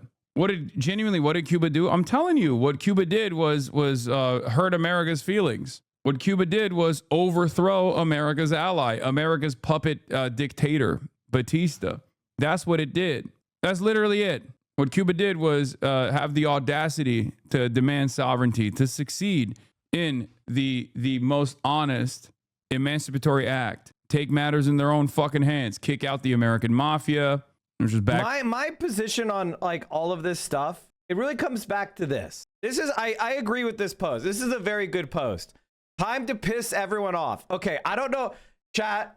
I don't know why this post would piss anyone off. Oh, did I drop some? Oh, am I dropping frames? What the fuck? Why am I dropping so many frames? What the fuck? What happened to my internet? Not me. Not my CPU. I only got 4% CPU right now. I only got 4% CPU usage. What the fuck? This is a Twitch problem. Oh, it said we were disconnected. Now I'm back? The fuck? I never dropped. Crazy speed test. You got fully dropped. I got a new go live. What the fuck? It ended stream and restarted? I never did anything. Check your email for login attempts. I mean, I have multiple factor. I didn't get anything on my phone. And it's internet weather, which is a thing. It's okay. Yeah, so true. At 2 p.m. Eastern, he resends the alert to trick Hassanabi heads. I'm into you. Yeah, no. I would not do that. Same thing happened to Sean. Oh, it did. So it was a Twitch problem. Look at my speed test. Look at my speed test, chat. Look at my speed test. Like, what the fuck? How the fuck do you have 1 gigabit synchronous? It's called fiber optic internet. I could probably get more than this, honestly. I think my place is wired to 5 up and down if I wanted to pay for it. But there's just no reason. Like, why the fuck would I pay for 5 gigs up and down? That's crazy. I didn't even know how LA had fiber based on how bad all the other streamers' ISPs are. I literally picked my place I'm living because of the internet. Like, I literally did. Because let's be honest. I mean, I've spent a lot of time on the internet. So, Mike, I'm in the New York City for the first time ever. I love it. Yeah, I love New York's great. I honestly, like, New York City is one of those places where if we had a little bit of social democracy, would be the best place on the entire planet. Because we don't have quite any we don't have social democracy, it kind of sucks. All right, anyway, time to piss everyone off. Now, chat, when I read this, I was like, wait a minute, is this why everyone gets mad at me? Because this is just something I would post. I am not self-aware enough to understand that this is supposed to piss people off. Why would this piss people off? It's totally possible to hold 2 ideas in your head at the same time. AOC's lie at the DNC and position on the Iron Dome are indefensibly bad. Completely agree, and I criticized her harshly at the time for both. The second thing is, DSA should lend critical support to her campaign if she runs for president in 2028. That's what I'm trying to... of course. How the fuck are either one of these not obvious? What have you done? Why is Bada Pinata coming after you? Because he's a fucking loser and he's falling off. Like, it's really just that simple. No one gives a fuck about him anymore because he started the anti-Hassan grift. He started doing anti-Hassan grift because, guys, surprise, surprise, we support Zoran Mamdani and AOC. Oh no, the internet's breaking again. Bada Pinata is hacking us again. Let me play a video. Science is political. Hassan is right. Newsom would just create a slow decline to fascism. Also, all the liberals wanting to start the vote blue no matter who before the primary, before the midterms, they were really quiet about Zoran. This is in reference to Hassan Piker was on with Jennifer Welch on it was I've Had It, right? No, it was a third-person show. I'm not as familiar with. Okay. Well, nevertheless, he was asked, Gavin Newsom and J.D. Vance, who would you vote for? Son, being in California, is A, both very familiar with Gavin Newsom, and B, in California. And he said he would vote third party. Now, I assume people are not upset about how he's going to vote personally because it's California and secondary. But also, and I am someone who votes for the lesser of two evils.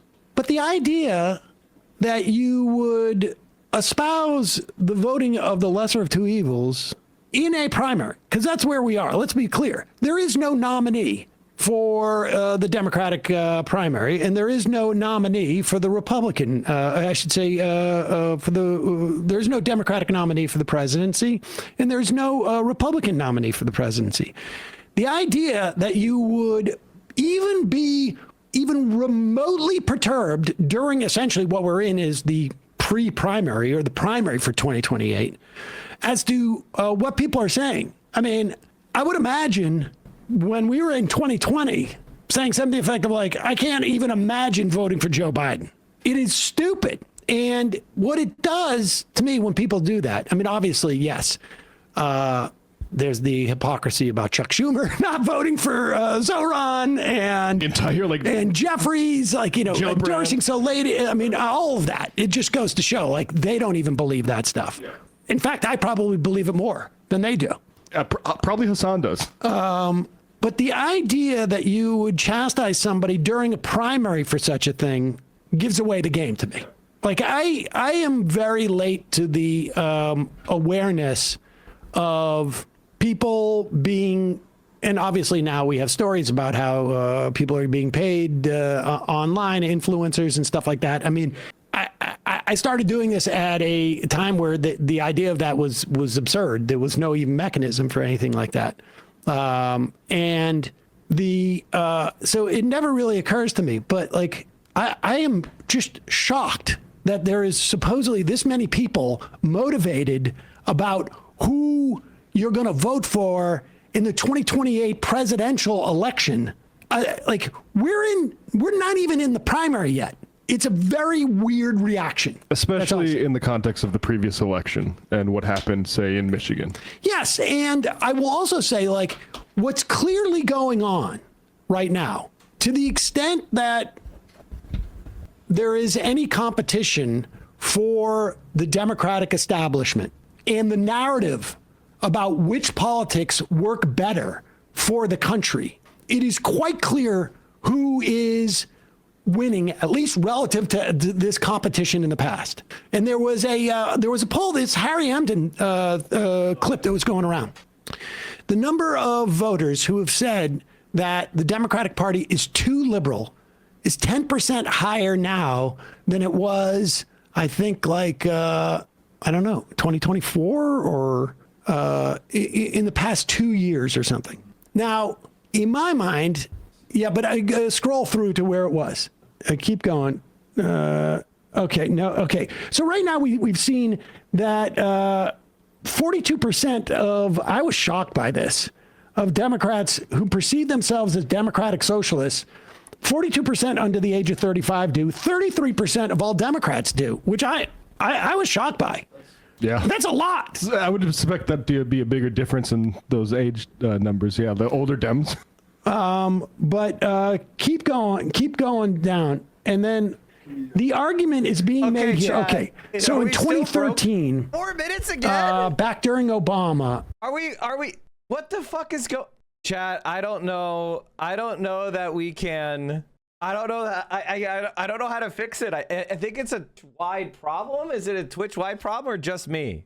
Is it just me or is it Twitch wide? Yo, Mike, streams fucked. Seems like just you. No one else I follow had problems. I checked 10 other non-political streams. They're fine. Well, Sean is also an LA guy as well. So you would need to have people that are in LA. It might be a regional thing. You're not using the auto adjust server. You should. How do I change that?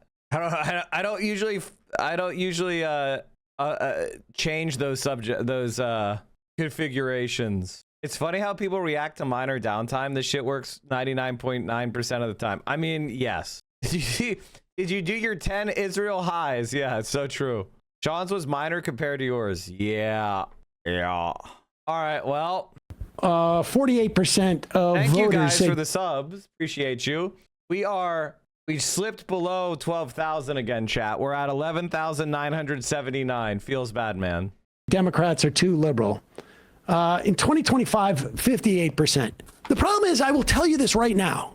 In 2004, if you said you were a liberal, you would be pilloried by everybody from the right because it was considered like liberal meant communist.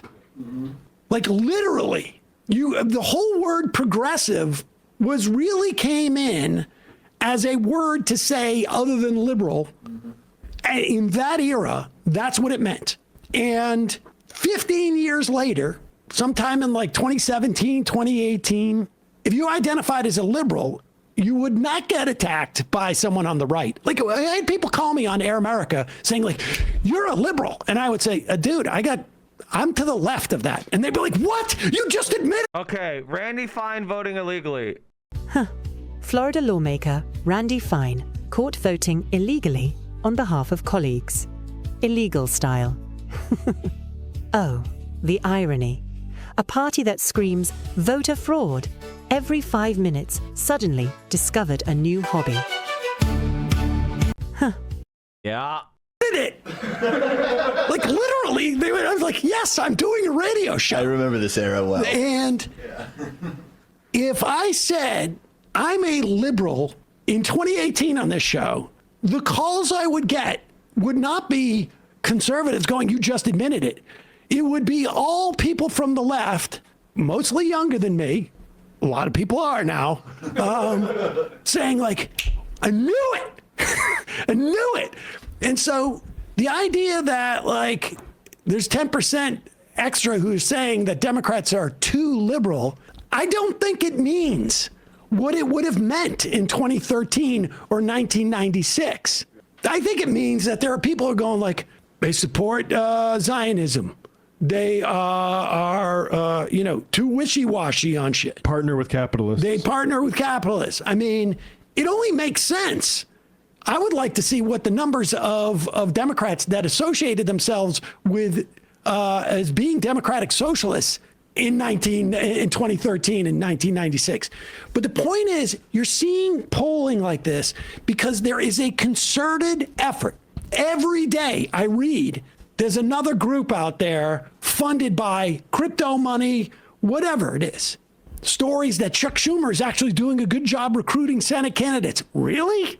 Because it doesn't look like the Chuck Schumer picked candidate is going to win in Michigan. May not be my chosen candidate, but McMurrow wasn't picked by Schumer. In Maine, I just looked at the fundraising numbers for Janet Mills. Maine Democrats don't want Janet Mills. Plattner is probably going to win that, knock on wood. He didn't pick Osborne. Mary Patola, was there anybody else running for Senate in Alaska? Is there? I don't think so. There's no evidence that Chuck Schumer has done anything in terms of picking a good candidate for the Senate. But they're trying to promote this notion. So I don't know. I think that, like, if you see somebody bitching about Hassan Piker's answering of a completely hypothetical question at a time where if you believe that primaries are important, maybe you don't, in which case I don't give a shit what you think, frankly. But if you believe that primaries are important, what difference does it, what he says now? I mean, it's and I'll tell you this. I've seen politicians, when they hear that Hassan is in the vicinity, and the Democrat politicians, the way they want to be on that stream, they understand this. The people that don't understand this are people that don't want Hassan to have influence. That's it. And that's what it comes down to. Well, it's ideological. The people who don't like Hassan has influence. This is the reality. Hassan has influence. There are two ways to react to that. You could say, wow, that's good. I support what Hassan stands for. I want to use that influence to push my candidate or my politician or my campaign. Or you're like, I want to destroy that influence because I don't like what Hassan stands for. So what is it that Hassan stands for that you don't agree with? Medicare for all? Green New Deal? Taxing the rich? Not having foreign wars? Stopping the genocide in Gaza? What is it exactly that you're against? If they say they're against any of those things, that's an unpopular position. That's an unpopular reason to hate Hassan, especially among Democrats. So they can't say that, so they have to make it about him personally, which is, of course, nonsense. They voted for Bill Clinton, who's a fucking rapist, who raped an 18-year-old intern in the Oval Office. They don't give a fuck about anything. Bill Clinton was found liable for, he was fucking found to be a perjurer and he lost his law license. He sexually harassed Paula Jones. Like, they don't give a fuck about anything. Let's be honest. People, I mean, Hassan is a proxy for them losing another fight. Yep. All of those people right now, we're thinking Zoran is going to be hated by now. And they're all the ones talking about, like, why is the snow still there in Manhattan? Yesterday was our first day above like 35 degrees, I think. It's been crazy. 37. I swear they're using the weather machines against Zoran. It got warmer because Zoran caved. Yep. Yeah. Taco Zoran. They turned the freeze ray off. Hey, folks, don't forget to hit the subscribe button and check out our daily show. We do it every day at 12 p.m. Eastern for about 2.5 hours. We even take phone calls. You should check that out. I think the only thing a lot of people disagree with on Hassan is borders and not having them. I don't know what Hassan's position on immigration is. I really don't. But I can assure you it's not, no, we're not going to have any borders at all, because you need to prevent. Human beings have technologies that move critters around the world, can cause invasive species and ecological collapse. So there would need to be some level of controls. And right now we have unequal development.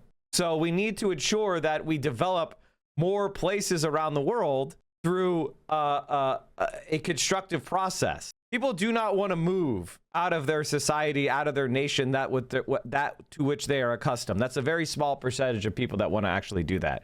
The reason that most people leave places is because they have no hope or there is some sort of threat. Earlier today, it was revealed that Lewinsky was an Israeli op. Yeah. Zako sounds like Z Squirrel. I mean, the problem with like Bada Parada or Z Squirrel or any of these people is they fundamentally believe in liberalism, in the sense that they're moralists. And I gotta tell you that the moralist appeal does not work on me because I'm not a liberal. I don't believe in Marxism because it's the most moral system. I believe it is the best system to understand the world and the best explanation for the suffering that we see. Now, I subjectively and in my own morality and my own moral system value the reduction of human suffering. Like that's something that I value. But I don't believe what I believe because of moral takes. Like I'm trying to be the most moral person or whatever. That's just nonsensical liberalism. And it leads you to a point where you start to disdain actual action. Like you disdain progress because you start going, I've been let down. So-and-so hasn't achieved whatever outcome I judge individually to be the right outcome immediately. Therefore, they are now the enemy. And you start losing the ability to practice discernment. And you start to act antisocial. You start to act in a way that, quite frankly, is repellent. I think the best way to understand this is why are you a socialist? Why are you a socialist is often a good question. And the answer overwhelmingly comes from three people: Bernard Sanders, AOCIA, or Zoran Mamdani. If you look at DSA, for example, the largest socialist organization in America since UG Dem's Socialist Party, you could just see the recruitment. It went with the rise of electoral socialism. Already, the entire economic system collapsed in the Great Recession. You did not see much of a surge of socialism after the Great Recession. It was after 2 terms of Barack Obama. It was when Bernie Sanders launched his campaign as an open socialist that socialism began to be revived in this country. That's just an objective fact. And so I have my criticisms of them. I'm to their left, but I also recognize that they are the wide end of the funnel.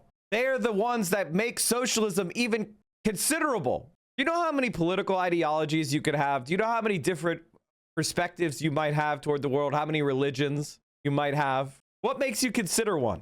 Social permissibility is without a doubt one of the key factors. What they are doing is making it socially permissible to be a socialist. And that is helping open, and that means a lot of people that may be persuaded are now listening for the first time. And one of the other things I always explained is if you study history, you understand that communism and socialism grow in periods of frustrated reform, not in periods of right-wing repression. If we want to actually achieve power, we must have attempts at reform being done. In my humble opinion, you should never agree on 100% of things with a politician. Of course. Because when I hold a position, I am responsible only to myself. A politician is faced with interests. What about the Eastern Bloc countries? Most of the Eastern Bloc countries became socialist because they got taken over by the Red Army. Well, I'm fucking tired. The bullshit Twitch thing ruined my mood. Twitch breaking my shit ruined my mood. Play the China Rebuilding International song. I don't think Z Squirrel is a liberal. If the only person you're responsible to for your takes is yourself, and then you spend all your time kind of viciously hyperventilating, you've become a liberal. Even if your personal politics that you, in your mind, you declare yourself socialist, if the product of what you do, in effect, is just your individual, you have a liberal mentality. The squirrel would be like AOCIA, Zoran Mossadani, Bernie Sanders, Hassan Pahiker, and Mike from CIA. Yeah, of course. I think one of the things that gets tiring is about the amount of bad faith. Everybody's dumb as fuck. And the worst part is these people aren't even rewarded for their bad faith. That's the thing that's so funny to me, is people are not even rewarded for the bad faith. Like, they're not even empowered by the fact. You aren't getting anything for the bad faith. People just begin, they just get locked in, and they get bought off by a few thousand Twitter likes. I mean, god damn, that's embarrassing. Brandolini's law is the bullshit asymmetry principle, is an internet adage coined in 2013 by Italian programmer Alberto Brandolini. It compares the considerable effort of debunking misinformation to the relative ease of creating it in the first place. The adage states the amount of energy needed to refute bullshit is an order of magnitude bigger than that needed to produce it. The challenge of refuting bullshit does not just come from time-consuming nature, but also the challenge of defying and confronting one's community. Yeah, this is so fucking true. It's actually so annoying. And I think that what's happened is there's been a culture shift. There's been a culture shift where there's a lot of like creators who have kind of openly embraced nihilism. Specifically people like Asmongold, Destiny, and a lot of liberals, actually. A lot of liberal commentators are kind of embracing nihilism because they see that they've been defeated. And so they've now decided they want to burn down the house on their way out. Kind of like a scorched earth defensive mentality. They don't want to just be defeated. They have to actually like try to sabotage everything on their way out. Would you support me if I started streaming? Bro, you followed me today. Hey, it's Will. I'm calling from Southern California. Will from Southern California? Yeah, I just want to, I guess it's a complaint about the current state of U.S. politics. How do we get the establishment Democrats to stop gaslighting us constantly about, especially with respect to Israel? I'm from a pretty red district, and this year we got 2 South Korean women who are both very pro-Israel in their stance. And, and I don't know if you guys know, but the 2 reports that came out recently about, I believe it was Jack Liu, who basically dared to report about the extent of the genocide in Israel, in Gaza, under Biden, and then also the fact that they were giving Israel these crazy weaponry to melt the faces off of children in Gaza. And then we still got people here who are still like pro-AIPAC, pro-Israel. And I don't know how to get, and it's very discouraging for me. I don't think there is a way to get these, at least a significant portion of the leadership to stop gaslighting as much as there is, the path is to beat them. And, look. The Malinowski thing's instructive on this front. Yes, and we should say, and I appreciate the phone call. Your phone's not great, but we'll just talk about this. Yesterday, we had announced that Mieha in New Jersey's 11th district had won the special election. That's Ana Lilia Mejia. Mejia. As the one person who can pronounce it in this office. Right, thank you. And her top opponent, Tom Malinowski, who was a former congressman from a different district, he was sort of, he was sort of basically an Israel supporter, but had said, I'm open to the idea of conditioning aid to Israel based on its behavior. Really not moving off of that. AIPAC decided to deploy a ton of money against him in favor of a third candidate who they thought would benefit. And in fact, what happened was... Was Gill who they were going for? No. Or the other one? What was the other one? I can't remember her name. I have to look that. I'm sorry, what's her name again? Ana Lilia Mejia. Mejia wins, and Malinowski came out, and understand this is a special election. So Mejia has to run again in a primary in June. Something like this happened, because this is a seat that was vacated by the current governor of New Jersey. So Mejia has to run in a primary in June. It sounds like Malinowski is not going to run. That's what it sounds like anyways. But at the very least, he said, any candidate supported by AIPAC, not only going to, I'm going to oppose, period. AIPAC should not be playing in these elections. And so they're going to try. My band finally released a new music video I directed. Check off screen to make sure the beginning isn't too raunchy. Oh, okay. Try and do it, in sort of front groups and whatnot, and they've done that to a certain extent. But it's going to be more and more toxic. This is, and frankly, I was predicting this 10 years ago. When Bibi came to address Congress. And Kaine, you had Tim Kaine boycott Bibi Netanyahu. And he was Hillary Clinton's VP choice. And there was a couple others who did as well. But Tim Kaine was really the indication, like in the Democratic Party, Israel is going to lose support. That I think it, to some extent it is the pace of it has increased. And AIPAC, the upside of this, I think, is that we're going to see the Democratic Party essentially, to the extent that they can, outlaw PACs and super PACs from playing in primaries, in Democratic primaries. And I think we're going to see that, and I think it's going to be because of AIPAC. I think we're a couple of years off from it, but that's where it's going. There is no convincing. Like, the idea of convincing, I mean, look, you can see some movement with some people and people renouncing AIPAC and people saying, I'm not going to take because it's become toxic. But really, at the end of the day, you have to beat them. You have to beat them. That's it. And everything else is just sort of, people move and change a little bit, but Hakeem Jeffries ain't going to change. No, you got to beat them. And it takes a little time. We'll see. Eli from Jersey. I interviewed Malinowski about the AIPAC situation. It absolutely stunned me that he was a big standard Zionist with a single criticism of Netanyahu. They blew this so unbelievably hard. It's kind of incredible. It really is. It's honestly bizarre, like how brainless it looks to anybody. I mean, do not discount arrogance and delusion as an important ingredient to a lot of these things. Calling from a 419 area code. Who's this? Where are you calling from? Is this me? Yes, it is. I think ultimately we are seeing a realignment, right? I think every day, I don't think voting for Kamala Harris as harm reduction was necessarily an immoral act. I think it's I understand why people made that decision. I get it. I understand it. I disagree with it. I feel like if Kamala Harris had been rewarded for supporting a genocide, it would have led to an even more catastrophic collapse of American democracy. She would have been a very unsuccessful president, and that would have redounded for generations. She would have walked into, best case scenario, she's walking in there, not holding the House or the Senate, barely over the line. She would have been a lame duck since day one. She wouldn't have even been able to appoint her a cabinet. And so I'm not here to litigate with people over voting for Kamala Harris, okay? I don't think that there's any real point to it. I don't think it serves any more function.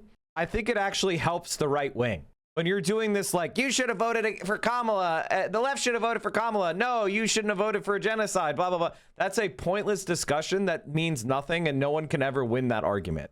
It's circular. It goes on forever. It just makes people mad. It doesn't even result in any kind of understanding. People had different conclusions. The one conclusion that I will say is the Kamala Harris campaign was unsuccessful. The thinking behind the Kamala Harris campaign was objectively loser campaign. So we need to move on from that. It is spilt milk. It's a fucking waste of everyone's time. The real question is, what should we do going forward? And when I look forward, I see a lot to be optimistic about. I see a Democratic Party base that's questioning things that have never been questioned. America's support for Israel, the establishment, a focus on real policy that changes people's lives. That is the thing that I focus on because that's the thing that's relevant. Where are we going to be going forward? And ultimately, that is where my optimism comes from. So the question we should be asking ourselves, and the most important question is, where do we go from here? And how do we get the best possible outcome?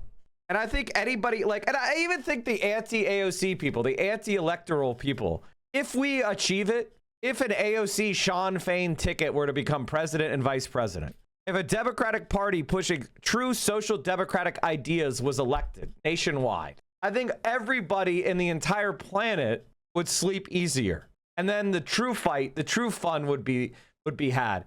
Just how far can we push this ball? Just how much can we accomplish? I want to live in that world. All right, everybody, stay safe. Solidarity forever. I'll see you tomorrow. Hopefully we won't have as many streaming issues. Appreciate all the support. I'm going to send you guys, gals, non-binary pals over to the mothership. And yeah, I saw that, Mad Dude. I read it.